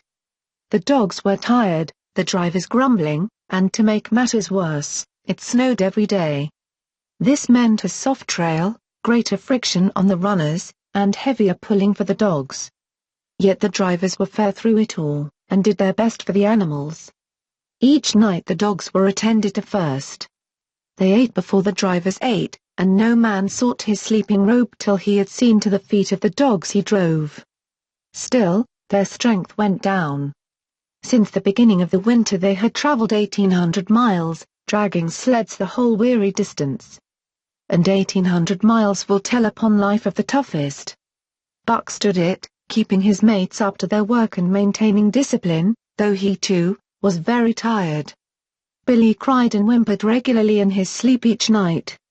Joe was sourer than ever. and Sol Lex was unapproachable, blind side or other side. But it was Dave who suffered most of all. Something had gone wrong with him. He became more morose and irritable, and when camp was pitched at once made his nest, where his driver fed him. Once out of the harness and down, he did not get on his feet again till harness up time in the morning. Sometimes, in the traces, when jerked by a sudden stoppage of the sled, or by straining to start it, he would cry out with pain. The driver examined him, but could find nothing. All the drivers became interested in his case. They talked it over at mealtime, and over their last pipes before going to bed, and one night they held a consultation. He was brought from his nest to the fire and was pressed and prodded till he cried out many times. Something was wrong inside, but they could locate no broken bones, could not make it out. By the time Cassia Bar was reached, he was so weak that he was falling repeatedly in the traces. The Scotch half-breed called a halt and took him out of the team, making the next dog, Sol Lex, fast to the sled. His intention was to rest Dave, letting him run free behind the sled. Sick as he was, Dave resented being taken out, grunting and growling while the traces were unfastened, and whimpering broken-heartedly when he saw Sol Lex in the position he had held and served so long. For the pride of trace and trail was his, and, sick unto death, he could not bear that another dog should do his work. When the sled started, he floundered in the soft snow alongside the beaten trail, attacking Sol Lex with his teeth, rushing against him and trying to thrust him off into the soft snow on the other side, striving to leap inside his traces and get between him and the sled, and all the while whining and yelping and crying with grief and pain. The half-breed tried to drive him away with the whip. But he paid no heed to the stinging lash, and the man had not the heart to strike harder. Dave refused to run quietly on the trail behind the sled, where the going was easy, but continued to flounder alongside in the soft snow, where the going was most difficult, till exhausted. Then he fell, and lay where he fell, howling lugubriously as the long train of sleds churned by. With the last remnant of his strength he managed to stagger along behind till the train made another stop, when he floundered past the sleds to his own, where he stood alongside Sol Lex. His driver lingered a moment to get a light for his pipe from the man behind. Then he returned and started his dogs. They swung out on the trail with remarkable lack of exertion, turned their heads uneasily, and stopped in surprise. The driver was surprised too. The sled had not moved. He called his comrades to witness the sight. Dave had bitten through both of Sol Lex's traces, and was standing directly in front of the sled in his proper place. He pleaded with his eyes to remain there. The driver was perplexed. His comrades talked of how a dog could break its heart through being denied the work that killed it, and recalled instances they had known, where dogs too old for the toil, or injured, had died because they were cut out of the traces. Also, they held it a mercy, since Dave was to die anyway, that he should die in the traces, heart easy and content. So he was harnessed in again, and proudly he pulled as of old, though more than once he cried out involuntarily from the bite of his inward hurt. Several times he fell down and was dragged in the traces, and once the sled ran upon him so that he limped thereafter in one of his hind legs. But he held out till camp was reached, when his driver made a place for him by the fire. Morning found him too weak to travel. At harness up time he tried to crawl to his driver. By convulsive efforts he got on his feet, staggered, and fell. Then he wormed his way forward slowly toward where the harnesses were being put on his mates. He would advance his forelegs and drag up his body with a sort of hitching movement, when he would advance his forelegs and hitch ahead again for a few more inches. His strength left him, and the last his mates saw of him he lay gasping in the snow and yearning toward them. But they could hear him mournfully howling till they passed out of sight behind a belt of river timber. Here the train was halted. The Scotch half-breed slowly retraced his steps to the camp they had left. The men ceased talking. A revolver shot rang out. The man came back hurriedly. The whips snapped, the bells tinkled merrily, the sleds churned along the trail. But Buck knew, and every dog knew, what had taken place behind the belt of river trees. Chapter 5. The Toil of Trace and Trail. 30 days from the time it left Dawson, the saltwater mail, with Buck and his mates at the fore, arrived at Skagway. They were in a wretched state, worn out and worn down. Buck's 140 pounds had dwindled to 115. The rest of his mates, though lighter dogs, had relatively lost more weight than he. Pike, the malingerer, who, in his lifetime of deceit, had often successfully feigned a hurt leg, was now limping in earnest. Sol Leks was limping, and Dub was suffering from a wrenched shoulder blade. They were all terribly footsore. No spring or rebound was left in them. Their feet fell heavily on the trail, jarring their bodies and doubling the fatigue of a day's travel. There was nothing the matter with them except that they were dead tired. It was not the dead tiredness that comes through brief and excessive effort, from which recovery is a matter of hours. But it was the dead tiredness that comes through the slow and prolonged strength drainage of months of toil. There was no power of recuperation left, no reserve strength to call upon.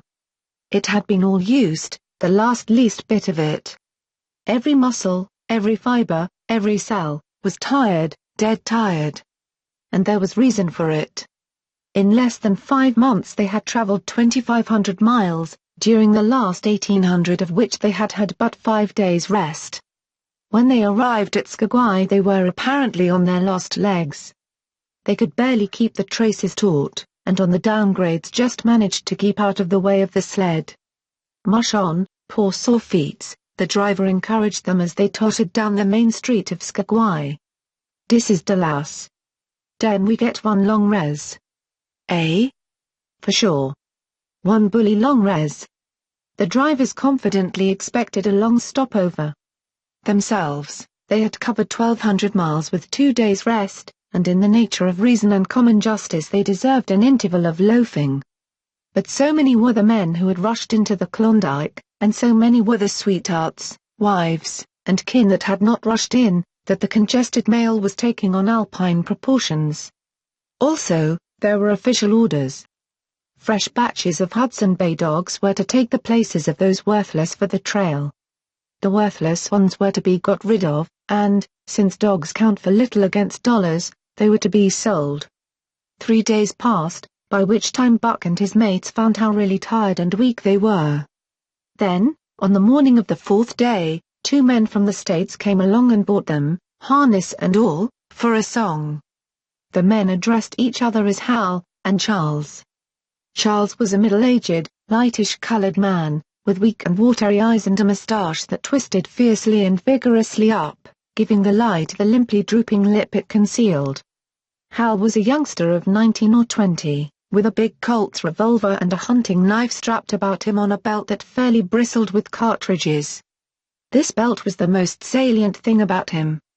It advertised his callousness, a callousness sheer and unutterable. Both men were manifestly out of place, and why such as they should adventure the north is part of the mystery of things that passes understanding. Buck heard the chaffering, saw the money pass between the man and the government agent, and knew that the Scotch half-breed and the mail train drivers were passing out of his life on the heels of Perot and Francois and the others who had gone before. When driven with his mates to the new owner's camp, Buck saw a slipshod and slovenly affair, tent half-stretched, dishes unwashed, everything in disorder. Also, he saw a woman. Mercedes the men called her.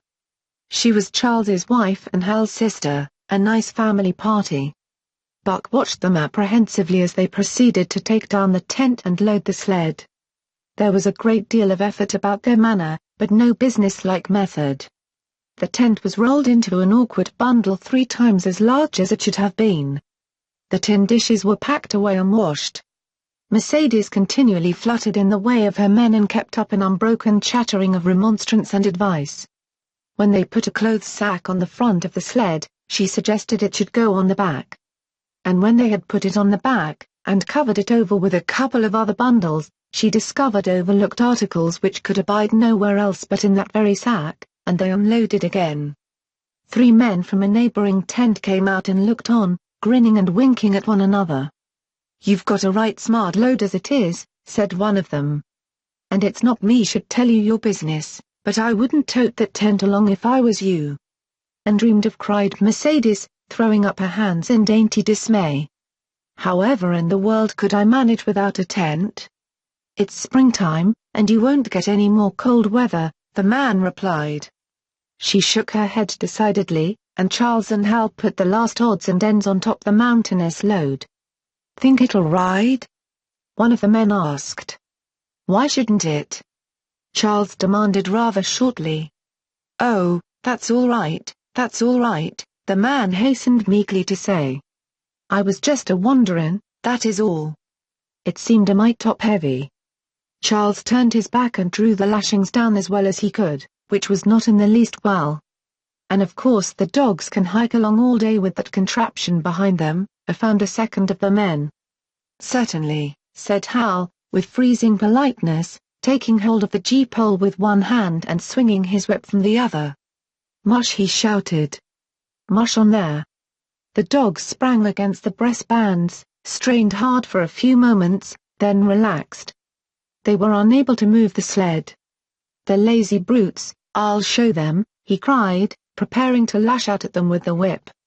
But Mercedes interfered, crying, "Oh, Hal, you mustn't," as she caught hold of the whip and wrenched it from him. "The poor dears, now you must promise you won't be harsh with them for the rest of the trip, or I won't go a step." "Precious lot you know about dogs," her brother sneered. "And I wish you'd leave me alone. They're lazy, I tell you, and you've got to whip them to get anything out of them. That's their way. You ask anyone. Ask one of those men." Mercedes looked at them imploringly, and told repugnance at sight of pain written in her pretty face. "They're weak as water, if you want to know," came the reply from one of the men. "Plumb tuckered out, that's what's the matter. They need a rest." "Rest be blanked," said Hal, with his beardless lips. And Mercedes said, "Oh," in pain and sorrow at the oath. But she was a clannish creature, and rushed at once to the defense of her brother. "Never mind that man," she said pointedly. "You're driving our dogs, and you do what you think best with them." Again Hal's whip fell upon the dogs. They threw themselves against the breastbands, dug their feet into the packed snow, got down low to it, and put forth all their strength. The sled held as though it were an anchor. After 2 efforts, they stood still, panting. The whip was whistling savagely, when once more Mercedes interfered. She dropped on her knees before Buck, with tears in her eyes, and put her arms around his neck. "You poor, poor dears," she cried sympathetically, "why don't you pull hard? Then you wouldn't be whipped." Buck did not like her, but he was feeling too miserable to resist her, taking it as part of the day's miserable work. One of the onlookers, who had been clenching his teeth to suppress hot speech, now spoke up. "It's not that I care a whoop what becomes of you, but for the dogs' sakes I just want to tell you, you can help them a mighty lot by breaking out that sled. The runners are froze fast. Throw your weight against the gee-pole, right and left, and break it out." A third time the attempt was made, but this time, following the advice, Hal broke out the runners which had been frozen to the snow. The overloaded and unwieldy sled forged ahead, Buck and his mate struggling frantically under the rain of blows. 100 yards ahead the path turned and sloped steeply into the main street. It would have required an experienced man to keep the top-heavy sled upright, and Hal was not such a man. As they swung on the turn the sled went over, spilling half its load through the loose lashings. The dogs never stopped. The lightened sled bounded on its side behind them. They were angry because of the ill treatment they had received and the unjust load. Buck was raging. He broke into a run, the team following his lead. Hal cried "Whoa whoa," but they gave no heed. He tripped and was pulled off his feet. The capsized sled ground over him, and the dogs dashed on up the street, adding to the garrity of Skugwai as they scattered the remainder of the outfit along its chief thoroughfare. Kind-hearted citizens caught the dogs and gathered up the scattered belongings. Also, they gave advice. Half the load and twice the dogs, if they ever expected to reach Dawson, was what was said. Hal and his sister and brother-in-law listened unwillingly, pitched tent, and overhauled the outfit. Canned goods were turned out that made men laugh, for canned goods on the long trail is a thing to dream about. "Blankets for a hotel," quoth one of the men who laughed and helped. "Half as many is too much. Get rid of them. Throw away the tent, and all those dishes, who's going to wash them, anyway? Good Lord, do you think you're traveling on a Pullman?" And so it went, the inexorable elimination of the superfluous. Mercedes cried when her clothes bags were dumped on the ground and article after article was thrown out. She cried in general, and she cried in particular over each discarded thing. She clasped hands about knees, rocking back and forth broken-heartedly. She averred she would not go an inch, not for a dozen Charleses. She appealed to everybody and everything, finally wiping her eyes and proceeding to cast out even articles of apparel that were imperative necessaries. And in her zeal, when she had finished with her own, she attacked the belongings of her men and went through them like a tornado. This accomplished, the outfit, though cut in half, was still a formidable bulk. Charles and Hal went out in the evening and bought 6 outside dogs. These, added to the 6 of the original team, Antique and Kuna, the Huskies obtained at the Rink Rapids on the record trip, brought the team up to 14. But the outside dogs, though practically broken in since their landing, did not amount to much. 3 were short-haired pointers, 1 was a Newfoundland, and the other 2 were mongrels of indeterminate breed. They did not seem to know anything, these newcomers. Buck and his comrades looked upon them with disgust, and though he speedily taught them their places and what not to do, he could not teach them what to do. They did not take kindly to trace and trail. With the exception of the 2 mongrels, they were bewildered and spirit-broken by the strange savage environment in which they found themselves and by the ill treatment they had received. The 2 mongrels were without spirit at all. Bones were the only things breakable about them. With the newcomers hopeless and forlorn, and the old team worn out by 2,500 miles of continuous trail, the outlook was anything but bright. The 2 men, however, were quite cheerful. And they were proud too. They were doing the thing in style, with 14 dogs. They had seen other sleds depart over the pass for Dawson, or come in from Dawson, but never had they seen a sled with so many as 14 dogs. In the nature of Arctic travel there was a reason why 14 dogs should not drag one sled, and that was that one sled could not carry the food for 14 dogs. But Charles and Hal did not know this. They had worked the trip out with a pencil, so much to a dog, so many dogs, so many days. QED Mercedes looked over their shoulders and nodded comprehensively. It was all so very simple. Late next morning Buck led the long team up the street. There was nothing lively about it, no snap or go in him and his fellows. They were starting dead weary. 4 times he had covered the distance between Saltwater and Dawson, and the knowledge that, jaded and tired, he was facing the same trail once more, made him bitter. His heart was not in the work, nor was the heart of any dog. The outsides were timid and frightened, the insides without confidence in their masters. Buck felt vaguely that there was no depending upon these 2 men and the woman. They did not know how to do anything, and as the days went by it became apparent that they could not learn. They were slack in all things, without order or discipline.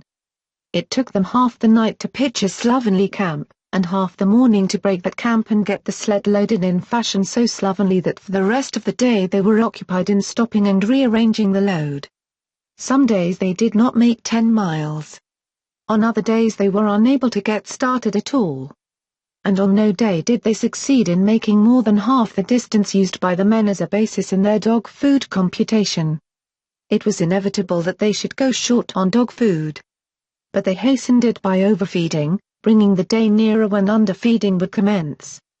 The outside dogs, whose digestions had not been trained by chronic famine to make the most of little, had voracious appetites. And when, in addition to this, the worn-out Huskies pulled weakly, Hal decided that the orthodox ration was too small. He doubled it. And to cap it all, when Mercedes, with tears in her pretty eyes and a quaver in her throat, could not cajole him into giving the dogs still more, she stole from the fish sacks and fed them slyly. But it was not food that Buck and the Huskies needed, but rest. And though they were making poor time, the heavy load they dragged sapped their strength severely. then came the underfeeding. Hal awoke one day to the fact that his dog food was half gone and the distance only quarter covered. Further, that for love or money no additional dog food was to be obtained. So he cut down even the orthodox ration and tried to increase the day's travel. His sister and brother-in-law seconded him. But they were frustrated by their heavy outfit and their own incompetence. It was a simple matter to give the dogs less food. But it was impossible to make the dogs travel faster, while their own inability to get underway earlier in the morning prevented them from traveling longer hours. Not only did they not know how to work dogs, but they did not know how to work themselves. The first to go was Dub. Poor blundering thief that he was, always getting caught and punished, he had nonetheless been a faithful worker. His wrenched shoulder blade, untreated and unrested, went from bad to worse, till finally Hal shot him with the big Colt's revolver. It is a saying of the country that an outside dog starves to death on the ration of the husky, so the 6 outside dogs under Buck could do no less than die on half the ration of the husky. The Newfoundland went first, followed by the 3 short-haired pointers, the 2 mongrels hanging more grittily on to life, but going in the end. By this time all the amenities and gentlenesses of the Southland had fallen away from the 3 people. Shorn of its glamour and romance, Arctic travel became to them a reality too harsh for their manhood and womanhood. Mercedes ceased weeping over the dogs, being too occupied with weeping over herself and with quarreling with her husband and brother. To quarrel was the one thing they were never too weary to do. Their irritability arose out of their misery, increased with it, doubled upon it, outdistanced it. The wonderful patience of the trail which comes to men who toil hard and suffer sore, and remain sweet of speech and kindly, did not come to these 2 men and the woman. They had no inkling of such a patience. They were stiff and in pain. Their muscles ached, their bones ached, their very hearts ached. And because of this they became sharp of speech, and hard words were first on their lips in the morning and last at night. Charles and Hal wrangled whenever Mercedes gave them a chance. It was the cherished belief of each that he did more than his share of the work, and neither forbore to speak this belief at every opportunity. Sometimes Mercedes sided with her husband, sometimes with her brother. The result was a beautiful and unending family quarrel.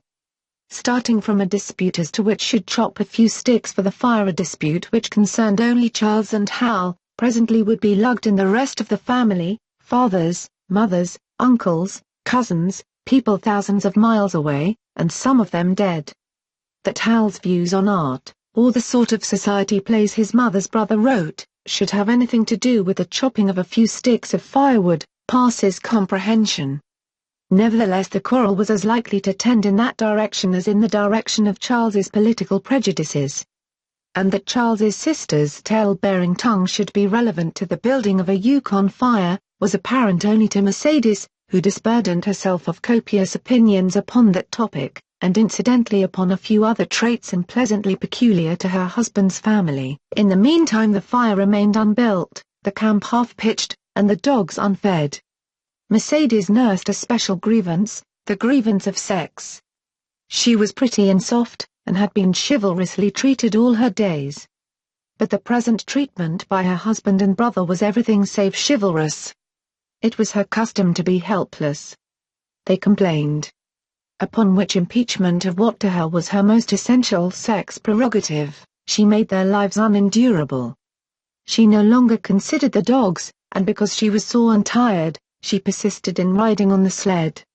She was pretty and soft, but she weighed 120 pounds, a lusty last straw to the load dragged by the weak and starving animals. She rode for days, till they fell in the traces and the sled stood still.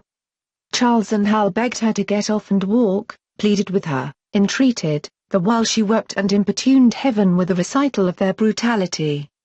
On one occasion they took her off the sled by main strength. They never did it again. She let her legs go limp like a spoiled child, and sat down on the trail. They went on their way, but she did not move. After they had traveled 3 miles they unloaded the sled, came back for her, and by main strength put her on the sled again. In the excess of their own misery they were callous to the suffering of their animals. Hal's theory, which he practiced on others, was that one must get hardened. He had started out preaching it to his sister and brother-in-law. Failing there, he hammered it into the dogs with a club.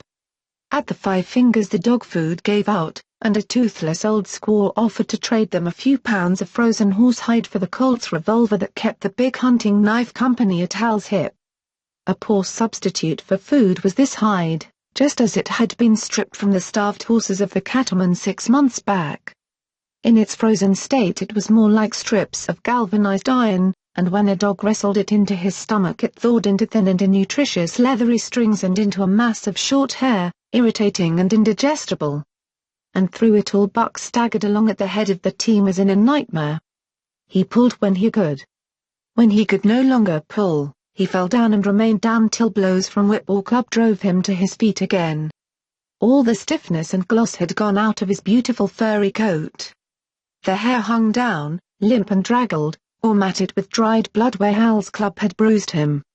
His muscles had wasted away to knotty strings, and the flesh pads had disappeared, so that each rib and every bone in his frame were outlined cleanly through the loose hide that was wrinkled in folds of emptiness. It was heartbreaking, only Buck's heart was unbreakable. The man in the red sweater has proved that. As it was with Buck, so was it with his mates. They were perambulating skeletons. There were 7 altogether, including him. In their very great misery they had become insensible to the bite of the lash or the bruise of the club. The pain of a beating was dull and distant, just as the things their eyes saw and their ears heard seemed dull and distant. They were not half-living, or quarter-living. They were simply so many bags of bones in which sparks of life fluttered faintly. When a halt was made, they dropped down in the traces like dead dogs, and the spark dimmed and paled and seemed to go out. And when the club or whip fell upon them, the spark fluttered feebly up, and they tottered to their feet and staggered on. There came a day when Billy, the good-natured, fell and could not rise. Hal had traded off his revolver, so he took the axe and knocked Billy on the head as he lay in the traces, then cut the carcass out of the harness and dragged it to one side.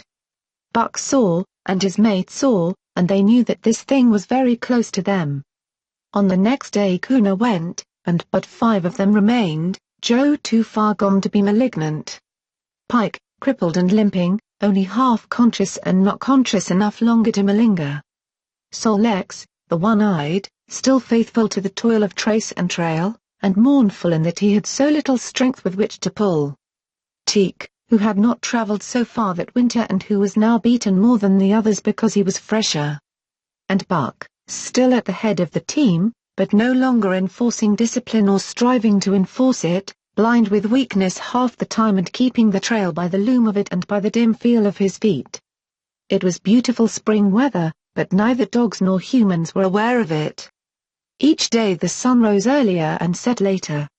It was dawn by 3 in the morning, and twilight lingered till 9 at night. The whole long day was a blaze of sunshine. The ghostly winter silence had given way to the great spring murmur of awakening life. This murmur arose from all the land, fraught with the joy of living.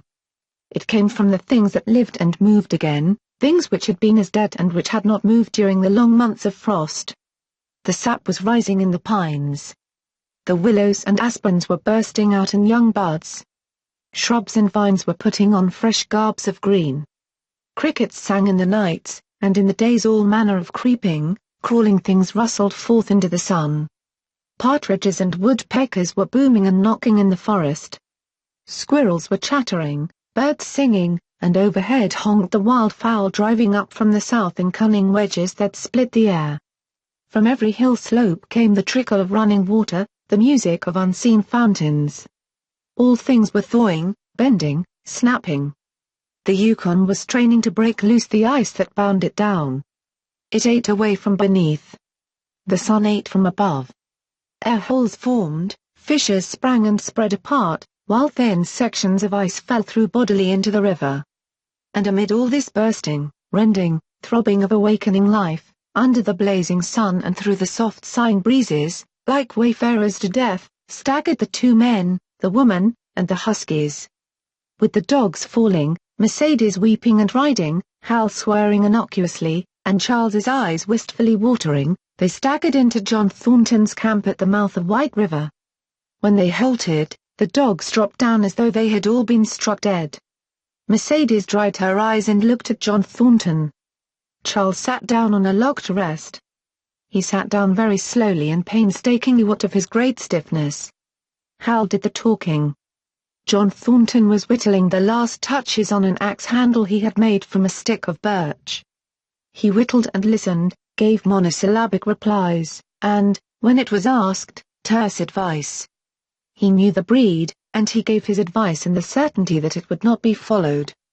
They told us up above that the bottom was dropping out of the trail and that the best thing for us to do was to lay over, Hal said in response to Thornton's warning to take no more chances on the rotten ice. They told us we couldn't make White River, and here we are. This last with a sneering ring of triumph in it.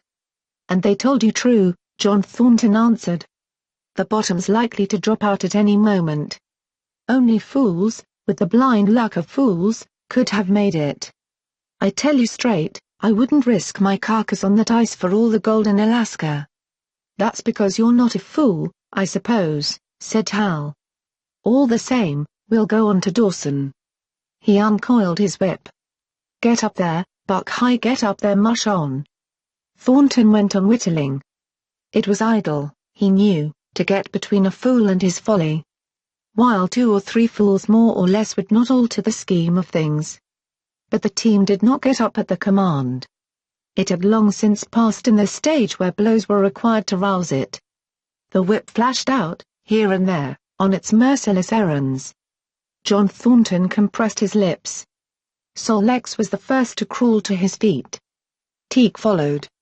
Joe came next, yelping with pain. Pike made painful efforts. Twice he fell over, when half up, and on the third attempt managed to rise. Buck made no effort. He lay quietly where he had fallen. The lash bit into him again and again, but he neither whined nor struggled. Several times Thornton started, as though to speak, but changed his mind. A moisture came into his eyes, and, as the whipping continued, he arose and walked irresolutely up and down. This was the first time Buck had failed, in itself a sufficient reason to drive Hal into a rage. He exchanged the whip for the customary club. Buck refused to move under the rain of heavier blows which now fell upon him. Like his mates, he was barely able to get up, but, unlike them, he had made up his mind not to get up. He had a vague feeling of impending doom. This had been strong upon him when he pulled into the bank, and it had not departed from him. What of the thin and rotten ice he had felt under his feet all day? It seemed that he sensed disaster close at hand, out there ahead on the ice where his master was trying to drive him. He refused to stir. So greatly had he suffered, and so far gone was he, that the blows did not hurt much. And as they continued to fall upon him, the spark of life within flickered and went down. It was nearly out. He felt strangely numb. As though from a great distance, he was aware that he was being beaten. The last sensations of pain left him. He no longer felt anything, though very faintly he could hear the impact of the club upon his body. But it was no longer his body, it seemed so far away. And then, suddenly, without warning, uttering a cry that was inarticulate and more like the cry of an animal, John Thornton sprang upon the man who wielded the club. Hal was hurled backward, as though struck by a falling tree. Mercedes screamed. Charles looked on wistfully, wiped his watery eyes, but did not get up because of his stiffness. John Thornton stood over Buck, struggling to control himself, too convulsed with rage to speak. "If you strike that dog again, I'll kill you," he at last managed to say in a choking voice. "It's my dog," Hal replied, wiping the blood from his mouth as he came back. "Get out of my way, or I'll fix you. I'm going to Dawson." Thornton stood between him and Buck, and evinced no intention of getting out of the way. Hal drew his long hunting knife. Mercedes screamed, cried, laughed, and manifested the chaotic abandonment of hysteria. Thornton rapped Hal's knuckles with the axe handle, knocking the knife to the ground. He rapped his knuckles again as he tried to pick it up. Then he stooped, picked it up himself, and with 2 strokes cut Buck's traces. Hal had no fight left in him. Besides, his hands were full with his sister, or his arms, rather. While Buck was too near dead to be of further use in hauling the sled. A few minutes later they pulled out from the bank and down the river. Buck heard them go and raised his head to see. Pike was leading, Sol Lex was at the wheel, and between were Joe and Teak. They were limping and staggering. Mercedes was riding the loaded sled. Hal guided at the G-pole, and Charles stumbled along in the rear. As Buck watched them, Thornton knelt beside him and with rough, kindly hands searched for broken bones. By the time his search had disclosed nothing more than many bruises and a state of terrible starvation, the sled was a quarter of a mile away. Dog and man watched it crawling along over the ice. Suddenly, they saw its back end drop down, as into a rut, and the G-pole, with Hal clinging to it, jerk into the air. Mercedes's scream came to their ears. They saw Charles turn and make one step to run back, and then a whole section of ice give way and dogs and humans disappear. A yawning hole was all that was to be seen. The bottom had dropped out of the trail. John Thornton and Buck looked at each other. "You poor devil," said John Thornton, and Buck licked his hand. Chapter 6. For the Love of a Man. When John Thornton froze his feet in the previous December, his partners had made him comfortable and left him to get well, going on themselves up the river to get out a raft of saw logs for Dawson. He was still limping slightly at the time he rescued Buck, but with the continued warm weather even the slight limp left him. And here, lying by the river bank through the long spring days, watching the running water, listening lazily to the songs of birds and the hum of nature, Buck slowly won back his strength. A rest comes very good after one has traveled 3,000 miles, and it must be confessed that Buck waxed lazy as his wounds healed, his muscles swelled out, and the flesh came back to cover his bones. For that matter, they were all loafing, Buck, John Thornton, and Skeet and Nig, waiting for the raft to come that was to carry them down to Dawson. Skeet was a little Irish setter who early made friends with Buck, who, in a dying condition, was unable to resent her first advances. She had the doctor trait which some dogs possess. And as a mother cat washes her kittens, so she washed and cleansed Buck's wounds. Regularly, each morning after he had finished his breakfast, she performed her self-appointed task, till he came to look for her ministrations as much as he did for Thornton's. Nig, equally friendly, though less demonstrative, was a huge black dog, half bloodhound and half deerhound, with eyes that laughed and a boundless good nature. To Buck's surprise, these dogs manifested no jealousy towards him. They seemed to share the kindliness and largeness of John Thornton. As Buck grew stronger, they enticed him into all sorts of ridiculous games, in which Thornton himself could not forbear to join. And in this fashion Buck romped through his convalescence and into a new existence. Love, genuine passionate love, was his for the first time. This he had never experienced at Judge Miller's down in the sun-kissed Santa Clara Valley. With the Judge's sons, hunting and tramping, it had been a working partnership. With the Judge's grandsons, a sort of pompous guardianship. And with the Judge himself, a stately and dignified friendship. But love that was feverish and burning, that was adoration, that was madness, it had taken John Thornton to arouse. This man had saved his life, which was something. But, further, he was the ideal master. Other men saw to the welfare of their dogs from a sense of duty and business expediency. He saw to the welfare of his as if they were his own children, because he could not help it. And he saw further. He never forgot a kindly greeting or a cheering word, and to sit down for a long talk with them, gas he called it, was as much his delight as theirs. He had a way of taking Buck's head roughly between his hands, and resting his own head upon Buck's, of shaking him back and forth, the while calling him ill names that to Buck were love names. Buck knew no greater joy than that rough embrace and the sound of murmured oaths, and at each jerk back and forth it seemed that his heart would be shaken out of his body, so great was its ecstasy.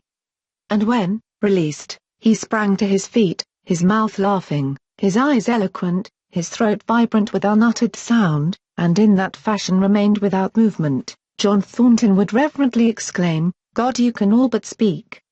Buck had a trick of love expression that was akin to hurt. He would often seize Thornton's hand in his mouth and close so fiercely that the flesh bore the impress of his teeth for some time afterward.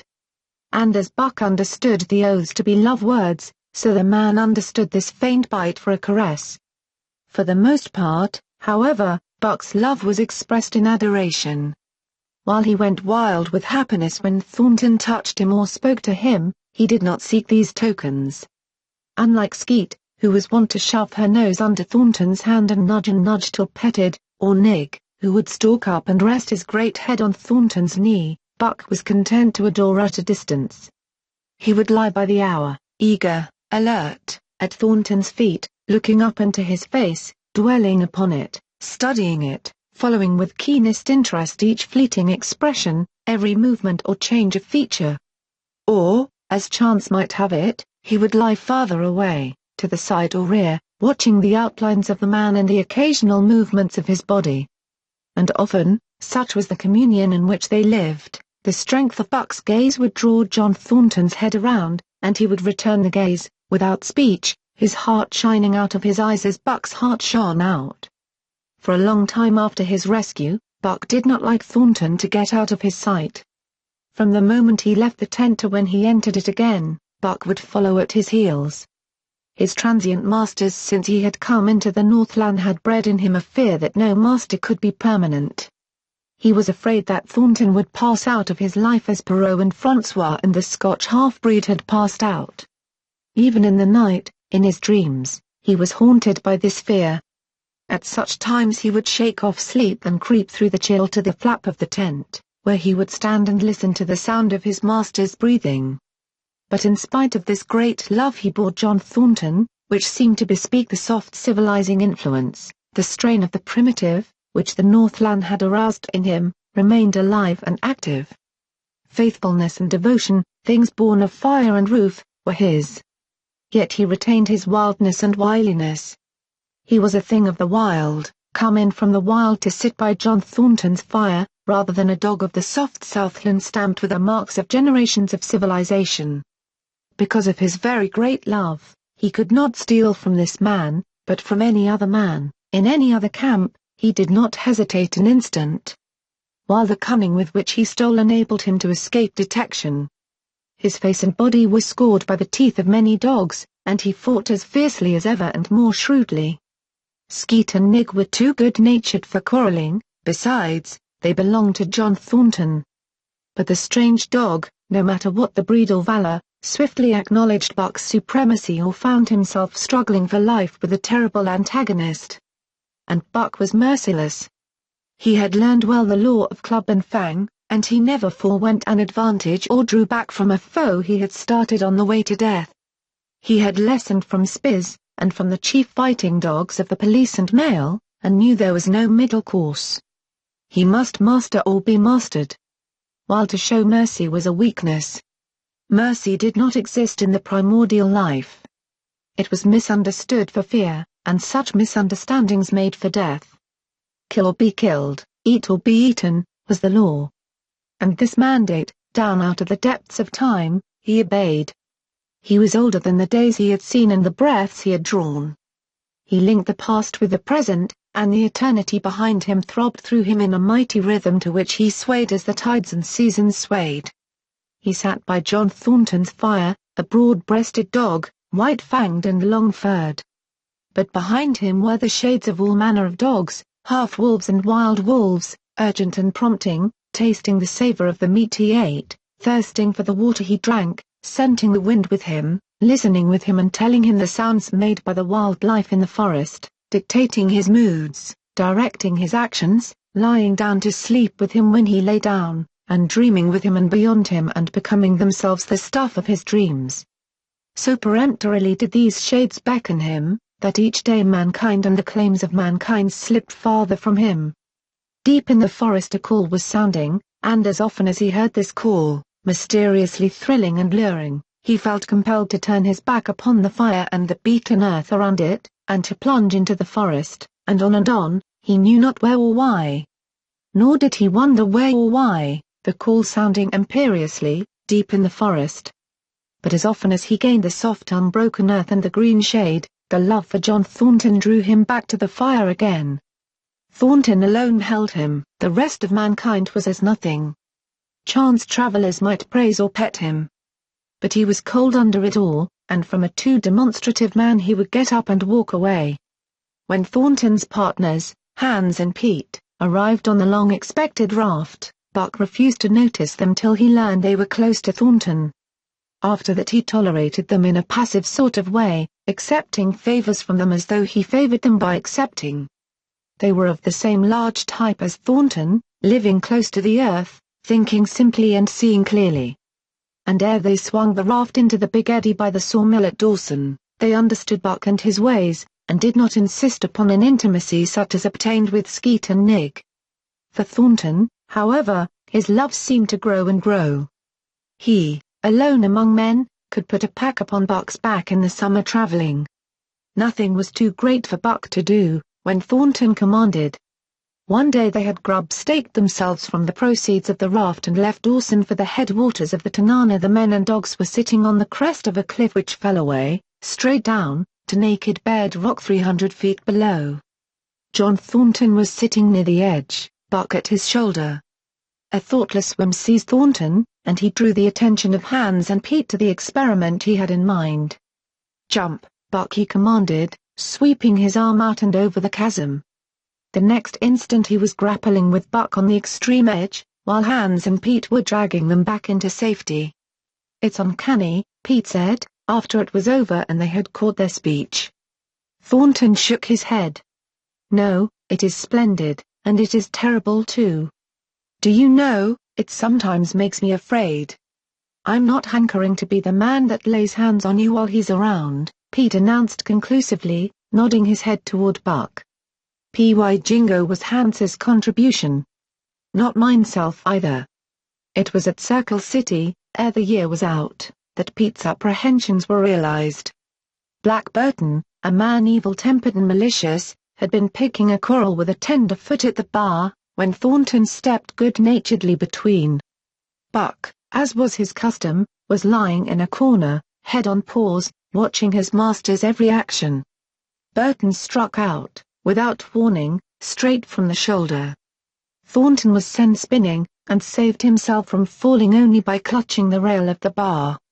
Those who were looking on heard what was neither bark nor yelp, but a something which is best described as a roar, and they saw Buck's body rise up in the air as he left the floor for Burton's throat. The man saved his life by instinctively throwing out his arm, but was hurled backward to the floor with Buck on top of him. Buck loosed his teeth from the flesh of the arm and drove in again for the throat. This time the man succeeded only in partly blocking, and his throat was torn open. Then the crowd was upon Buck, and he was driven off. But while a surgeon checked the bleeding, he prowled up and down, growling furiously, attempting to rush in, and being forced back by an array of hostile clubs. A miners' meeting, called on the spot, decided that the dog had sufficient provocation, and Buck was discharged. But his reputation was made, and from that day his name spread through every camp in Alaska. Later on, in the fall of the year, he saved John Thornton's life in quite another fashion. The three partners were lining a long and narrow poling boat down a bad stretch of rapids on the 40-mile creek. Hans and Pete moved along the bank, snubbing with a thin manila rope from tree to tree, while Thornton remained in the boat, helping its descent by means of a pole, and shouting directions to the shore. Buck, on the bank, worried and anxious, kept abreast of the boat, his eyes never off his master. At a particularly bad spot, where a ledge of barely submerged rocks jutted out into the river, Hans cast off the rope, and, while Thornton poled the boat out into the stream, ran down the bank with the end in his hand to snub the boat when it had cleared the ledge. This it did, and was flying downstream in a current as swift as a mill race, when Hans checked it with the rope and checked too suddenly.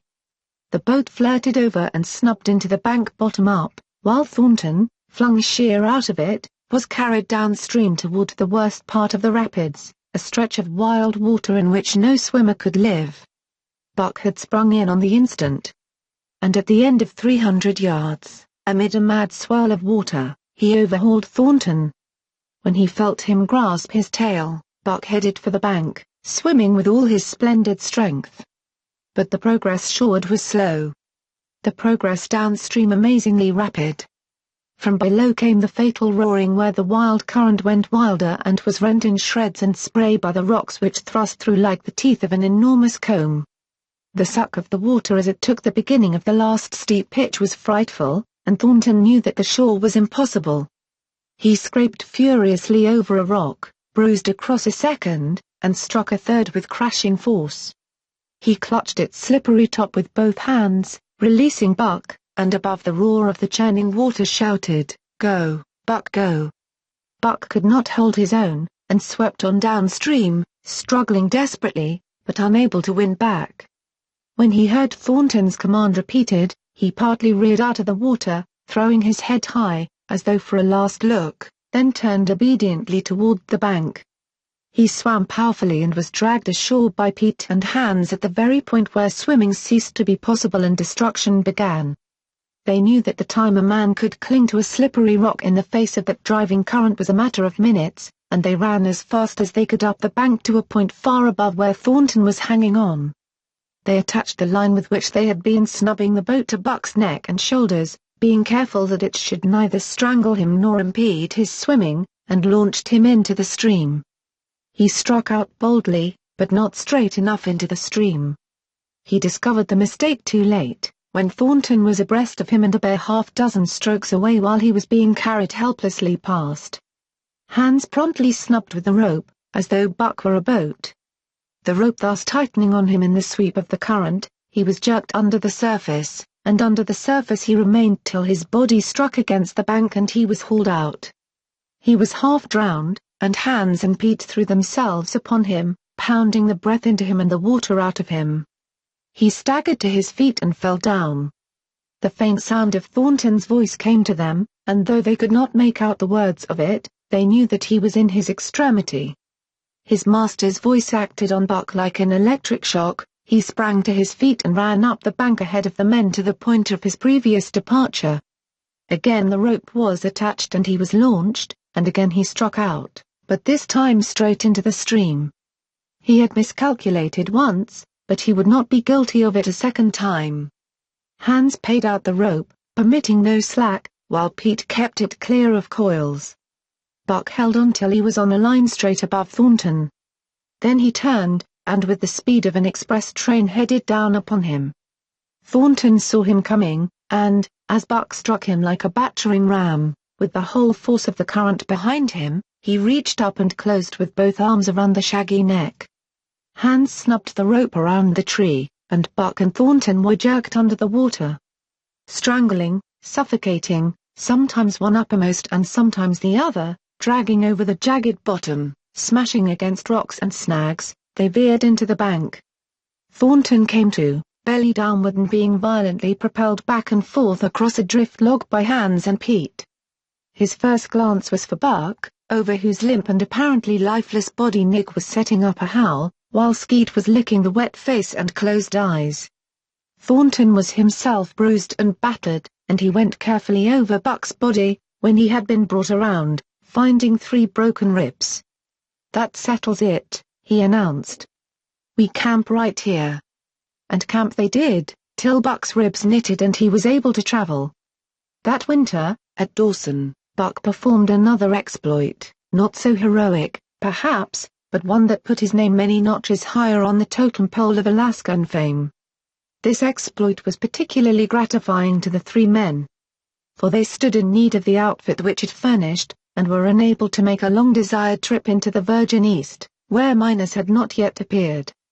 It was brought about by a conversation in the El Dorado saloon, in which men waxed boastful of their favorite dogs. Buck, because of his record, was the target for these men, and Thornton was driven stoutly to defend him. At the end of half an hour one man stated that his dog could start a sled with 500 pounds and walk off with it. A second bragged 600 for his dog. And a third, 700. "Pooh-pooh," said John Thornton. "Buck can start 1,000 pounds. And break it out? And walk off with it for 100 yards? demanded Mathewson, a bonanza king, he of the 700 vaunt. And break it out, and walk off with it for 100 yards, John Thornton said coolly.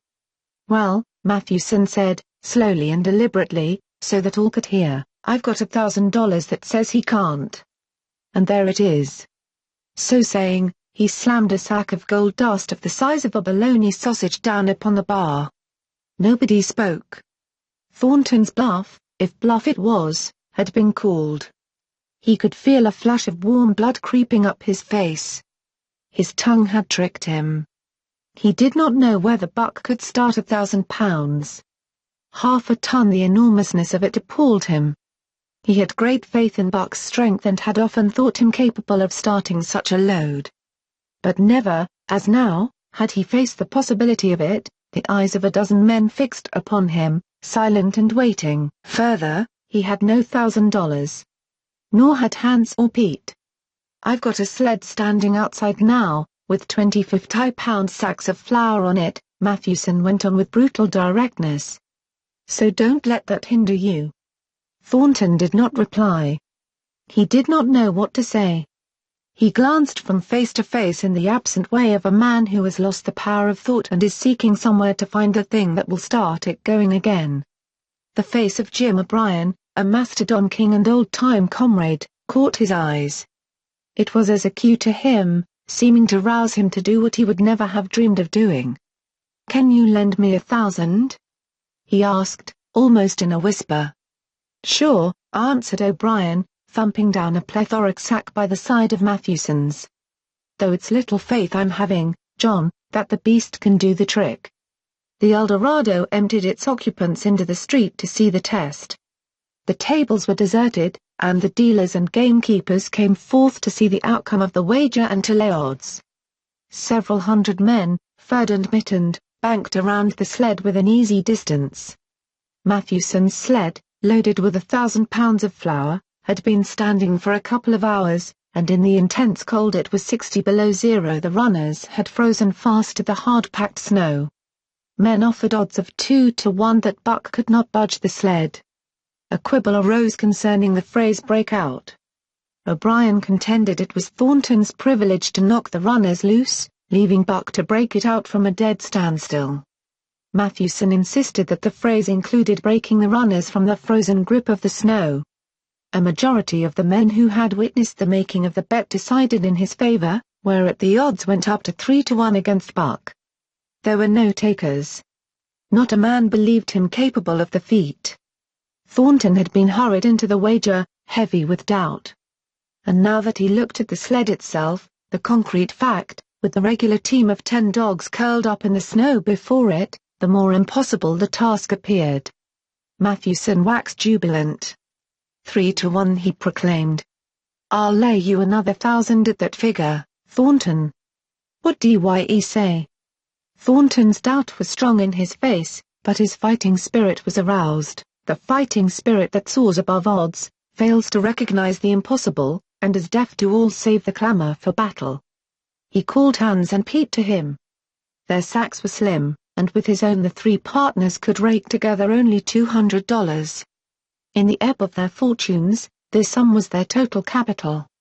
Yet they laid it unhesitatingly against Mathewson's 600. The team of 10 dogs was unhitched, and Buck, with his own harness, was put into the sled. He had caught the contagion of the excitement, and he felt that in some way he must do a great thing for John Thornton. Murmurs of admiration at his splendid appearance went up. He was in perfect condition, without an ounce of superfluous flesh, and the 150 pounds that he weighed were so many pounds of grit and virility. His furry coat shone with a sheen of silk. Down the neck and across the shoulders, his mane, in repose as it was, half bristled and seemed to lift with every movement, as though excess of vigor made each particular hair alive and active. The great breast and heavy forelegs were no more than in proportion with the rest of the body, where the muscles showed in tight rolls underneath the skin. Men felt these muscles and proclaimed them hard as iron, and the odds went down to 2 to 1. Gad, Sir started a member of the latest dynasty, a king of the Skookum benches. "I offer you 800 for him, sir, before the test," sir. 800 just as he stands. Thornton shook his head and stepped to Buck's side. You must stand off from him, Mathewson protested. Free play and plenty of room. The crowd fell silent.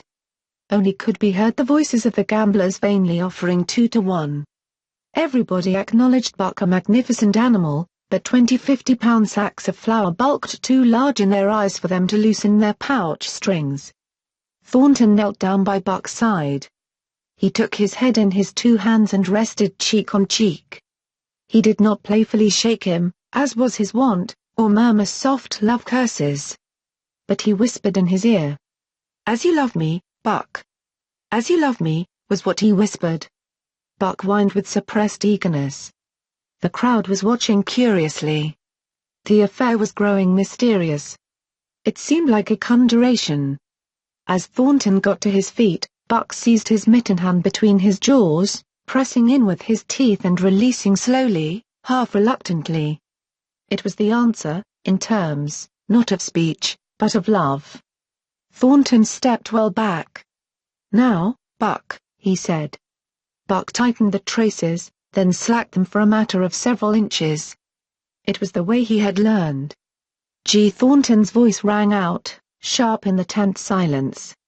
Buck swung to the right, ending the movement in a plunge that took up the slack and with a sudden jerk arrested his 150 pounds. The load quivered, and from under the runners arose a crisp crackling. Haw, Thornton commanded. Buck duplicated the maneuver, this time to the left. The crackling turned into a snapping, the sled pivoting and the runners slipping and grating several inches to the side. The sled was broken out. Men were holding their breaths, intensely unconscious of the fact. Now, mush. Thornton's command cracked out like a pistol shot. Buck threw himself forward, tightening the traces with a jarring lunge. His whole body was gathered compactly together in the tremendous effort, the muscles writhing and knotting like live things under the silky fur. His great chest was low to the ground, his head forward and down, while his feet were flying like mad, the claws scarring the hard-packed snow in parallel grooves. The sled swayed and trembled, half started forward. One of his feet slipped, as one man groaned aloud. Then the sled lurched ahead in what appeared a rapid succession of jerks, though it never really came to a dead stop again. Half an inch. An inch.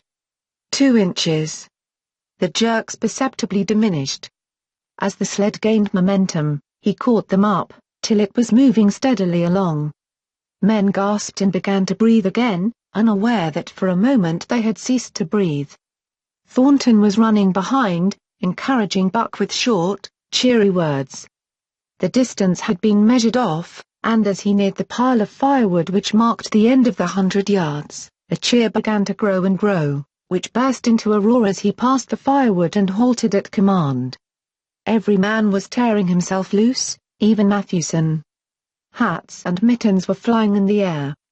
Men were shaking hands, it did not matter with whom, and bubbling over in a general incoherent babel. But Thornton fell on his knees beside Buck. Head was against head, and he was shaking him back and forth. Those who hurried up heard him cursing Buck, and he cursed him long and fervently, and softly and lovingly. Gad, Gad, sir, spluttered the Skookum Bench King. I'll give you 1,000 for him, sir, 1,000, sir, 1,200, sir. Thornton rose to his feet. His eyes were wet. The tears were streaming frankly down his cheeks. Sir, he said to the Skookum Bench King, no, sir. You can go to hell, sir. It's the best I can do for you, sir. Buck seized Thornton's hand in his teeth. Thornton shook him back and forth. As though animated by a common impulse, the onlookers drew back to a respectful distance. Nor were they again indiscreet enough to interrupt. Chapter 7. The Sounding of the Call. When Buck earned $1,600 in 5 minutes for John Thornton, he made it possible for his master to pay off certain debts and to journey with his partners into the East after a fabled lost mine, the history of which was as old as the history of the country. Many men had sought it. few had found it. And more than a few there were who had never returned from the quest. This lost mine was steeped in tragedy and shrouded in mystery. No one knew of the first man. The oldest tradition stopped before it got back to him. From the beginning there had been an ancient and ramshackle cabin. Dying men had sworn to it, and to the mine the site of which it marked, clinching their testimony with nuggets that were unlike any known grade of gold in the Northland. But no living man had looted this treasure house, and the dead were dead. Wherefore John Thornton and Pete and Hans, with Buck and half a dozen other dogs, faced into the east on an unknown trail to achieve where men and dogs as good as themselves had failed. They sledded 70 miles up the Yukon, swung to the left into the Stewart River, past the Mayo and the McQuestion, and held on until the Stewart itself became a streamlet, threading the upstanding peaks which marked the backbone of the continent. John Thornton asked little of man or nature. He was unafraid of the wild. With a handful of salt and a rifle he could plunge into the wilderness and fare wherever he pleased and as long as he pleased. Being in no haste, Indian fashion, he hunted his dinner in the course of the day's travel. And if he failed to find it, like the Indian, he kept on traveling, secure in the knowledge that sooner or later he would come to it. So, on this great journey into the east, straight meat was the bill of fare, ammunition and tools principally made up the load on the sled, and the time card was drawn upon the limitless future. To Buck it was boundless delight, this hunting, fishing, and indefinite wandering through strange places. For weeks at a time they would hold on steadily, day after day.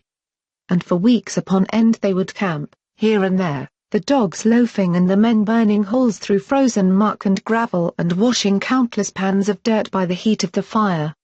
Sometimes they went hungry, sometimes they feasted riotously, all according to the abundance of game and the fortune of hunting. Summer arrived, and dogs and men packed on their backs, rafted across blue mountain lakes, and descended or ascended unknown rivers in slender boats whipsawed from the standing forest. The months came and went, and back and forth they twisted through the uncharted vastness, where no men were and yet where men had been if the lost cabin were true.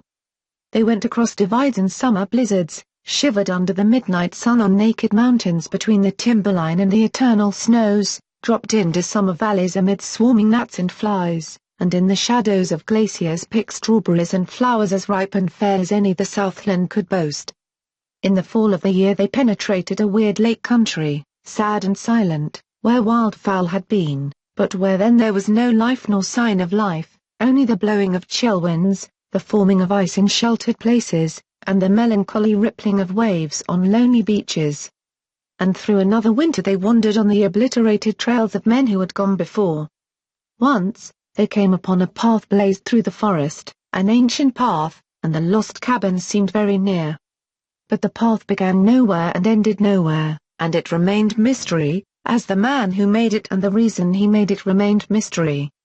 Another time they chanced upon the time-graven wreckage of a hunting lodge, and amid the shreds of rotted blankets John Thornton found a long-barreled flintlock. He knew it for a Hudson Bay Company gun of the young days in the Northwest, when such a gun was worth its height in beaver skins packed flat, and that was all, no hint as to the man who in an early day had reared the lodge and left the gun among the blankets.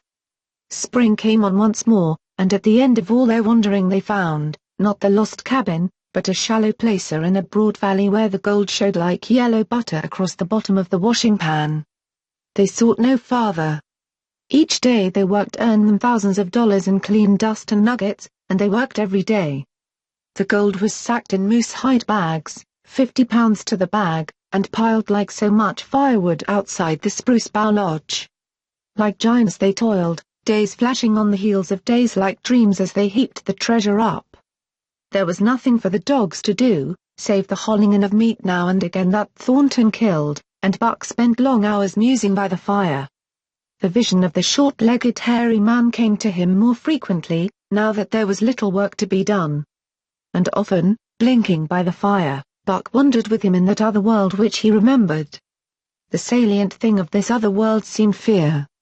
When he watched the hairy man sleeping by the fire, head between his knees and hands clasped above, Buck saw that he slept restlessly, with many starts and awakenings, at which times he would peer fearfully into the darkness and fling more wood upon the fire. Did they walk by the beach of a sea, where the hairy man gathered shellfish and ate them as he gathered, it was with eyes that roved everywhere for hidden danger and with legs prepared to run like the wind at its first appearance. Through the forest they crept noiselessly, Buck at the hairy man's heels. And they were alert and vigilant, the pair of them, ears twitching and moving and nostrils quivering, for the man heard and smelled as keenly as Buck. The hairy man could spring up into the trees and travel ahead as fast as on the ground, swinging by the arms from limb to limb, sometimes a dozen feet apart, letting go and catching, never falling, never missing his grip. In fact, he seemed as much at home among the trees as on the ground. And Buck had memories of nights of vigil spent beneath trees wherein the hairy man roosted, holding on tightly as he slept.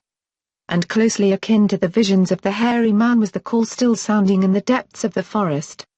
It filled him with a great unrest and strange desires. It caused him to feel a vague, sweet gladness, and he was aware of wild yearnings and stirrings for he knew not what. Sometimes he pursued the call into the forest, looking for it as though it were a tangible thing, barking softly or defiantly, as the mood might dictate. He would thrust his nose into the cool wood moss, or into the black soil where long grasses grew, and snort with joy at the fat earth smells. Or he would crouch for hours, as if in concealment, behind fungus-covered trunks of fallen trees, wide-eyed and wide-eared to all that moved and sounded about him.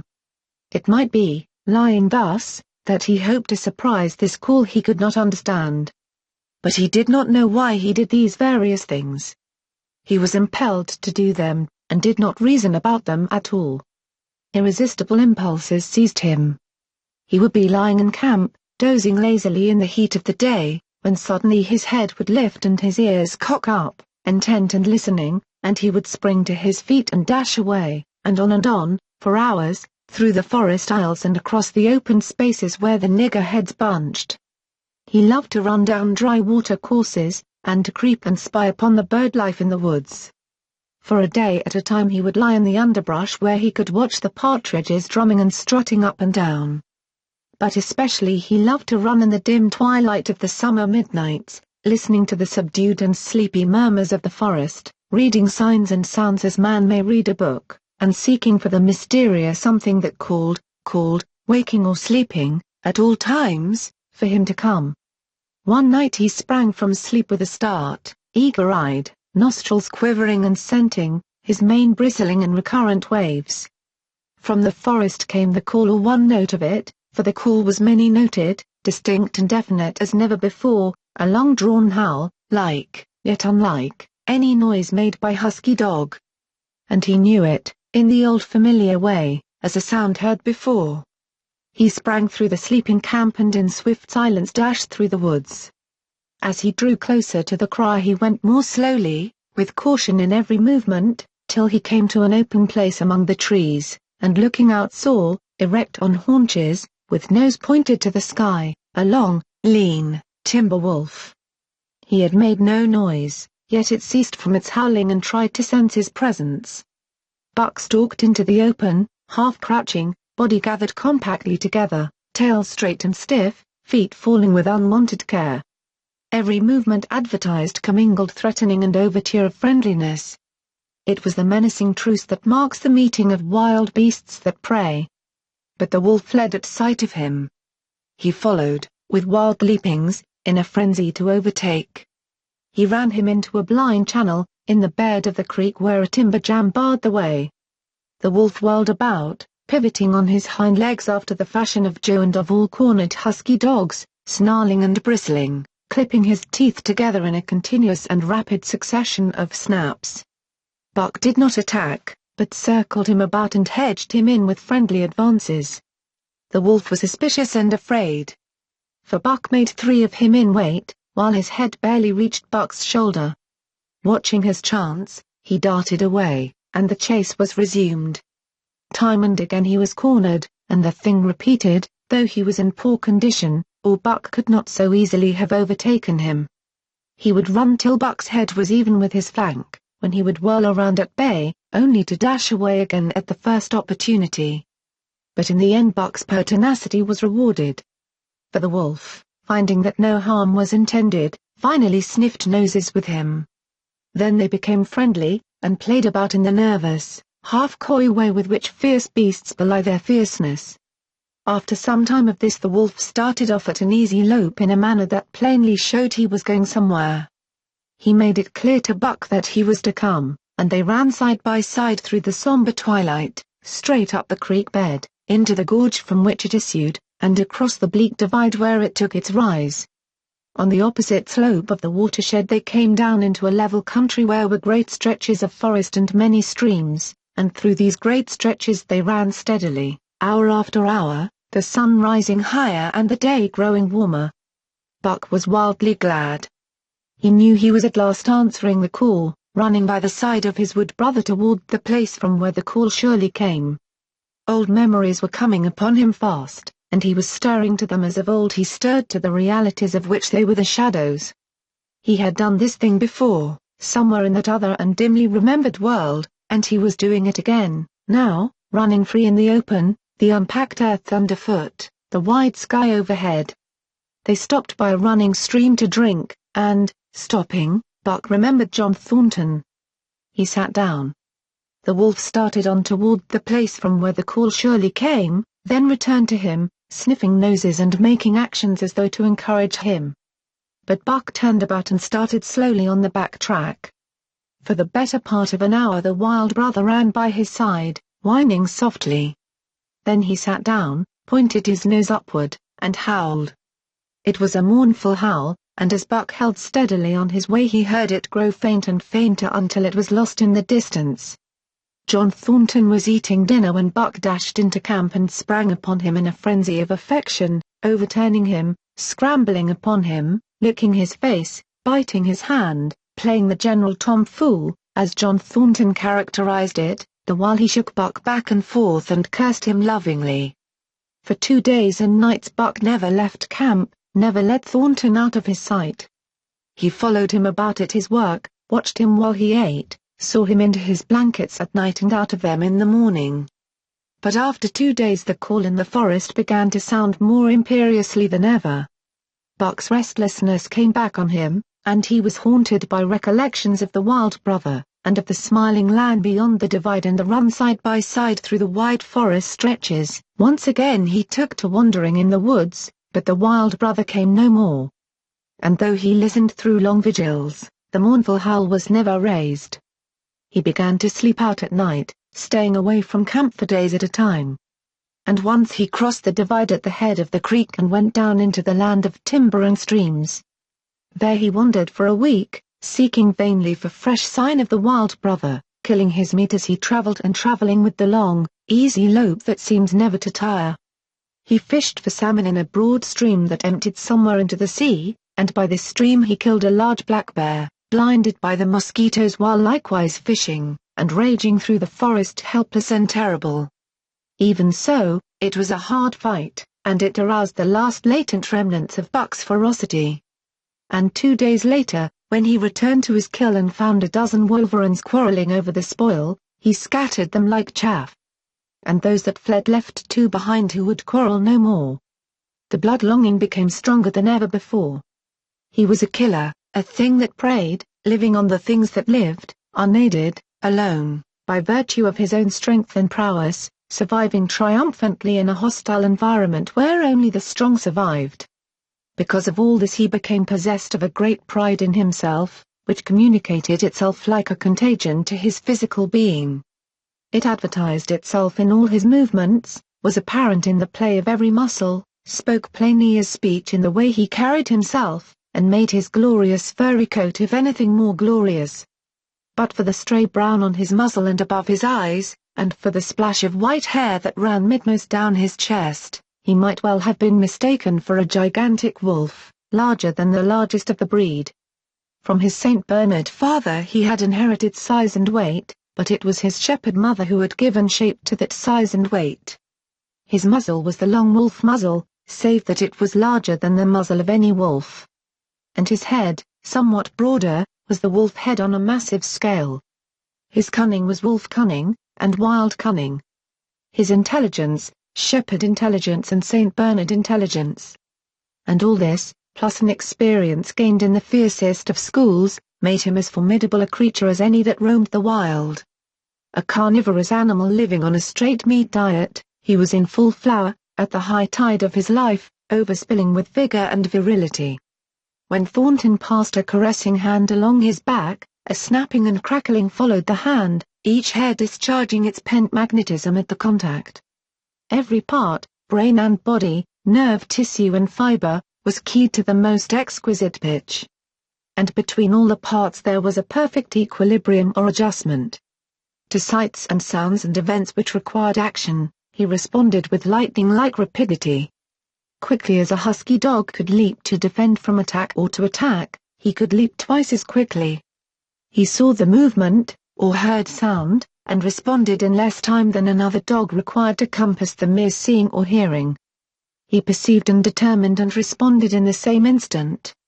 In point of fact, the three actions of perceiving, determining, and responding were sequential.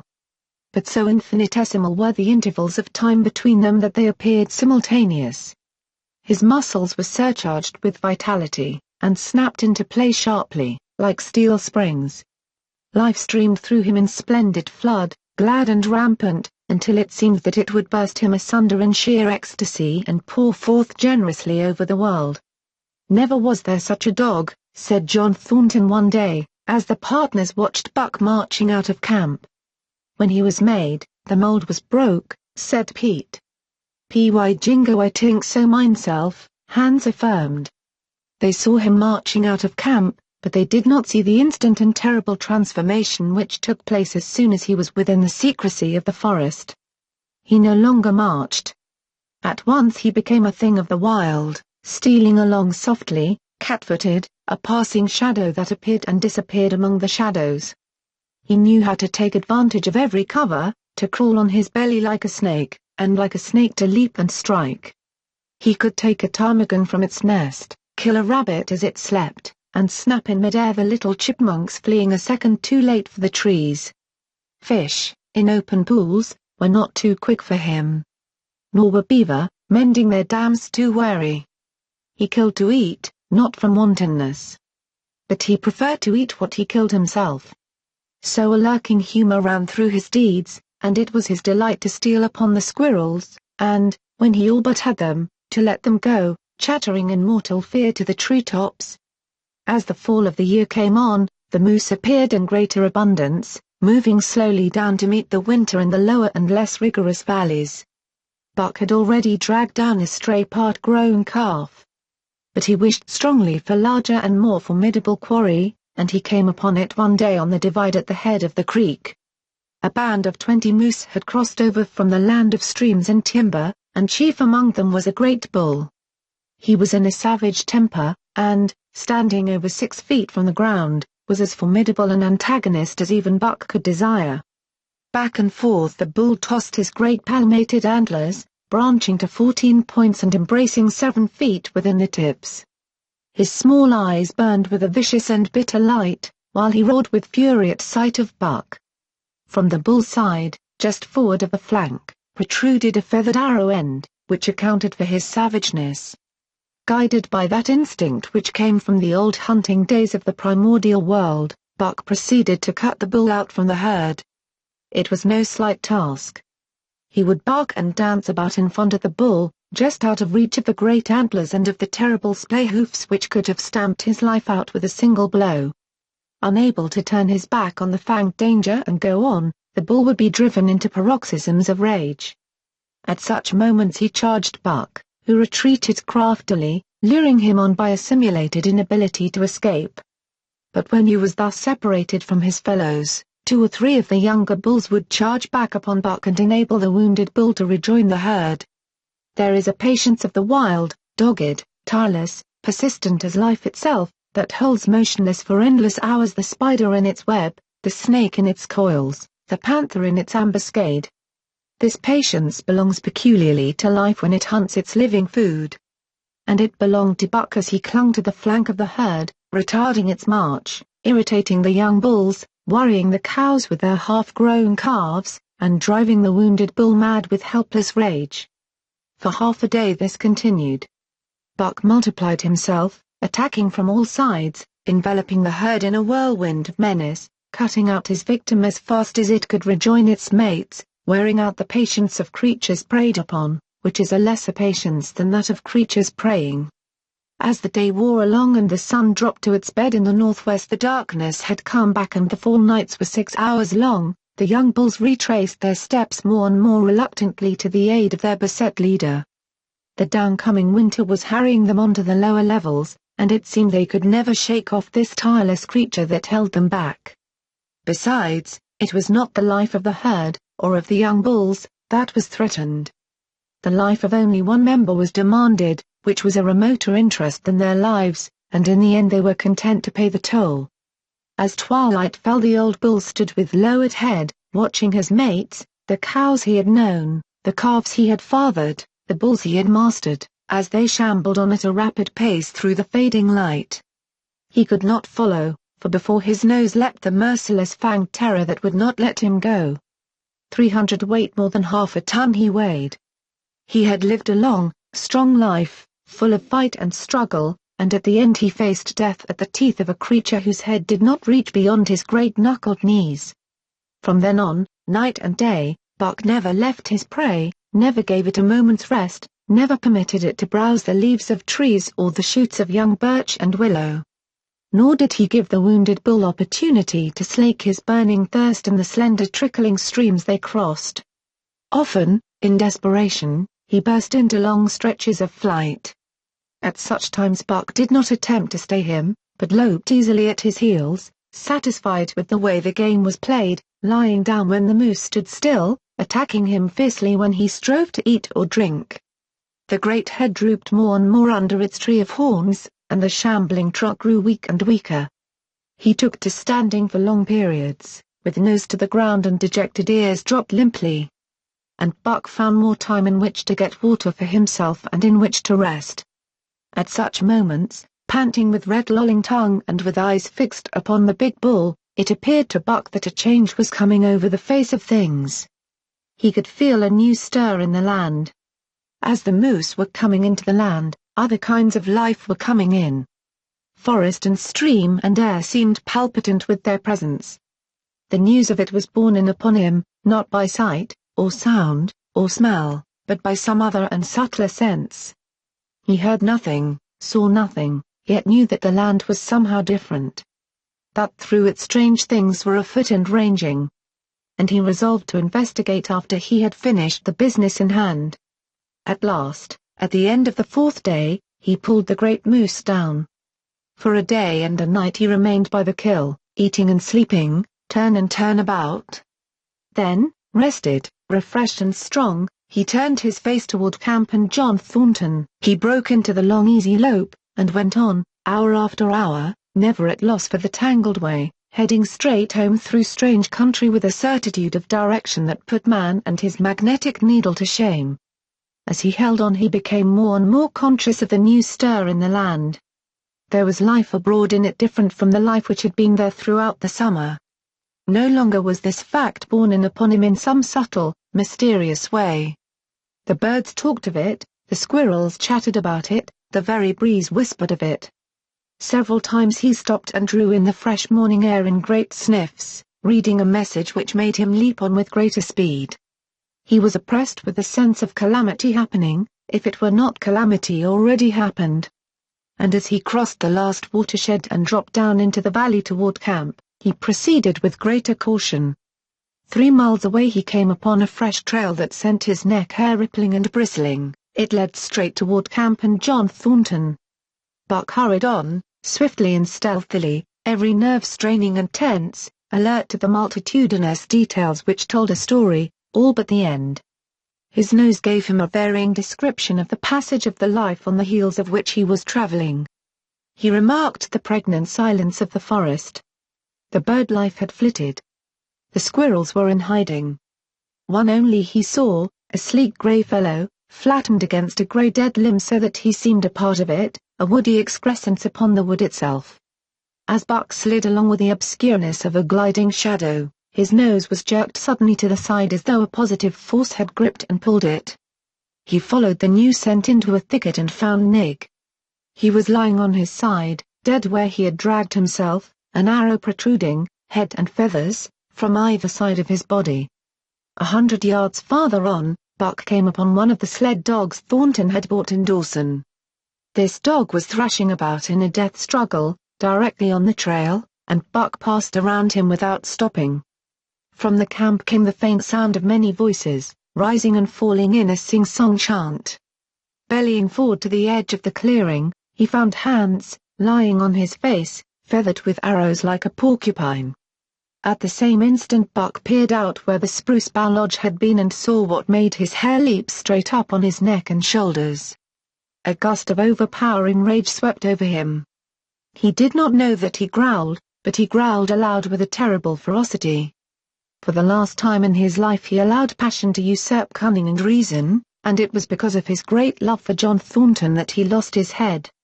The Yehats were dancing about the wreckage of the spruce bough lodge when they heard a fearful roaring and saw rushing upon them an animal the like of which they had never seen before. It was Buck, a live hurricane of fury, hurling himself upon them in a frenzy to destroy. He sprang at the foremost man. It was the chief of the Yehats, ripping the throat wide open till the rent jugular spouted a fountain of blood. He did not pause to worry the victim, but ripped in passing, with the next bound tearing wide the throat of a second man. There was no withstanding him. He plunged about in their very midst, tearing, rending, destroying, in constant and terrific motion which defied the arrows they discharged at him. In fact, so inconceivably rapid were his movements, and so closely were the Indians tangled together, that they shot one another with the arrows. And one young hunter, hurling a spear at Buck in midair, drove it through the chest of another hunter with such force that the point broke through the skin of the back and stood out beyond. Then a panic seized the Yehats, and they fled in terror to the woods, proclaiming as they fled the advent of the evil spirit. And truly Buck was the fiend incarnate, raging at their heels and dragging them down like deer as they raced through the trees. It was a fateful day for the Yehats. They scattered far and wide over the country, and it was not till a week later that the last of the survivors gathered together in a lower valley and counted their losses. As for Buck, wearying of the pursuit, he returned to the desolated camp. He found Pete where he had been killed in his blankets in the first moment of surprise. Thornton's desperate struggle was fresh written on the earth, and Buck scented every detail of it down to the edge of a deep pool. By the edge, head and 4 feet in the water, lay Skeet, faithful to the last. The pool itself, muddy and discolored from the sluice boxes, effectually hid what it contained, and it contained John Thornton. For Buck followed his trace into the water, from which no trace led away. All day Buck brooded by the pool or roamed restlessly about the camp. Death, as a cessation of movement, as a passing out and away from the lives of the living, he knew, and he knew John Thornton was dead. It left a great void in him, somewhat akin to hunger, but a void which ached, and which food could not fill. At times, when he paused to contemplate the carcasses of the Yehats, he forgot the pain of it. And at such times he was aware of a great pride in himself, a pride greater than any he had yet experienced. He had killed man, the noblest game of all, and he had killed in the face of the law of club and fang. He sniffed the bodies curiously. They had died so easily. It was harder to kill a husky dog than them. They were no match at all, were it not for their arrows and spears and clubs. Thenceforward he would be unafraid of them except when they bore in their hands their arrows, spears, and clubs. Night came on, and a full moon rose high over the trees into the sky, lighting the land till it lay bathed in ghostly day. And with the coming of the night, brooding and mourning by the pool, Buck became alive to a stirring of the new life in the forest other than that which the Yehats had made. He stood up, listening and scenting. From far away drifted a faint, sharp yelp, followed by a chorus of similar sharp yelps. As the moments passed the yelps grew closer and louder. Again Buck knew them as things heard in that other world which persisted in his memory. He walked to the center of the open space and listened. It was the call, the many-noted call, sounding more luringly and compellingly than ever before. And as never before, he was ready to obey. John Thornton was dead. The last tie was broken. Man and the claims of man no longer bound him. Hunting their living meat, as the Yehats were hunting it, on the flanks of the migrating moose, the wolf pack had at last crossed over from the land of streams and timber and invaded Buck's Valley. Into the clearing where the moonlight streamed, they poured in a silvery flood. And in the center of the clearing stood Buck, motionless as a statue, waiting their coming. They were awed, so still and large he stood, and a moment's pause fell, till the boldest one leapt straight for him. Like a flash Buck struck, breaking the neck. Then he stood, without movement, as before, the stricken wolf rolling in agony behind him. 3 others tried it in sharp succession.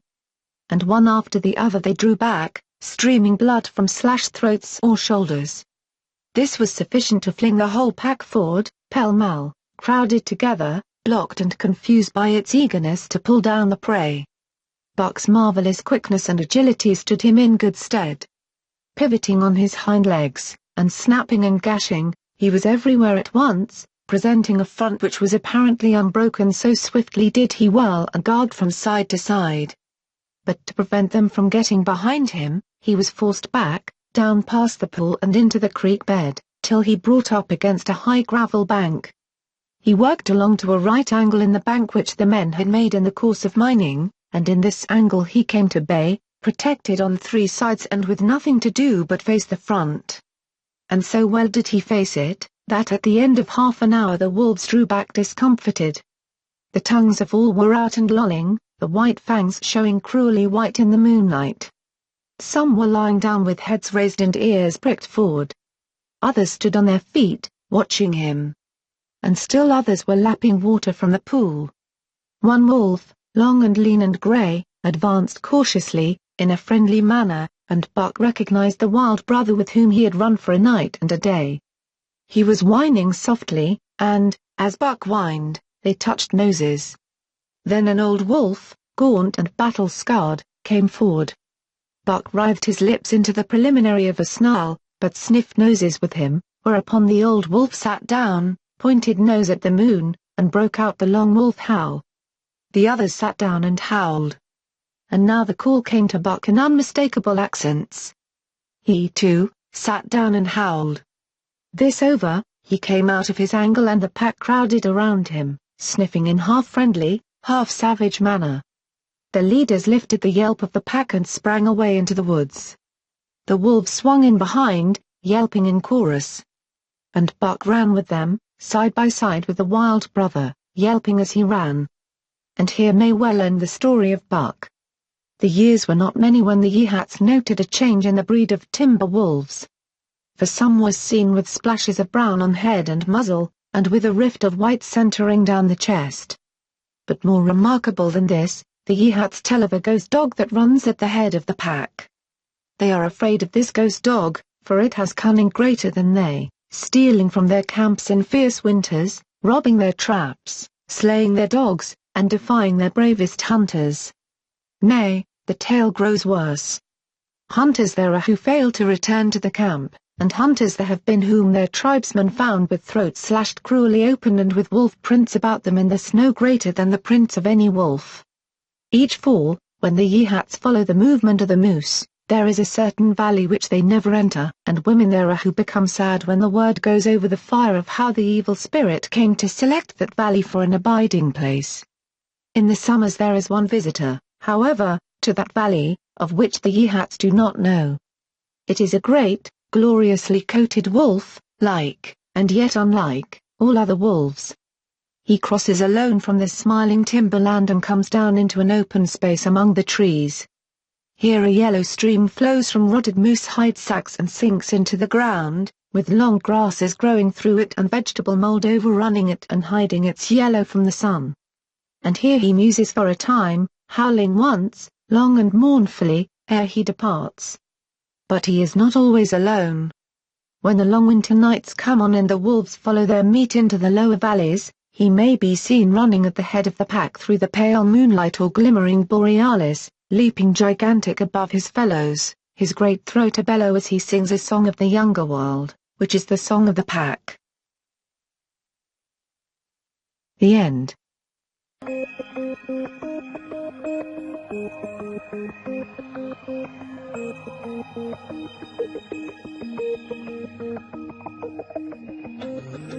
This story was brought to you by the YouTube channel, This Week in Audiobooks. Thanks for listening. If you'd like to hear more, don't forget to subscribe.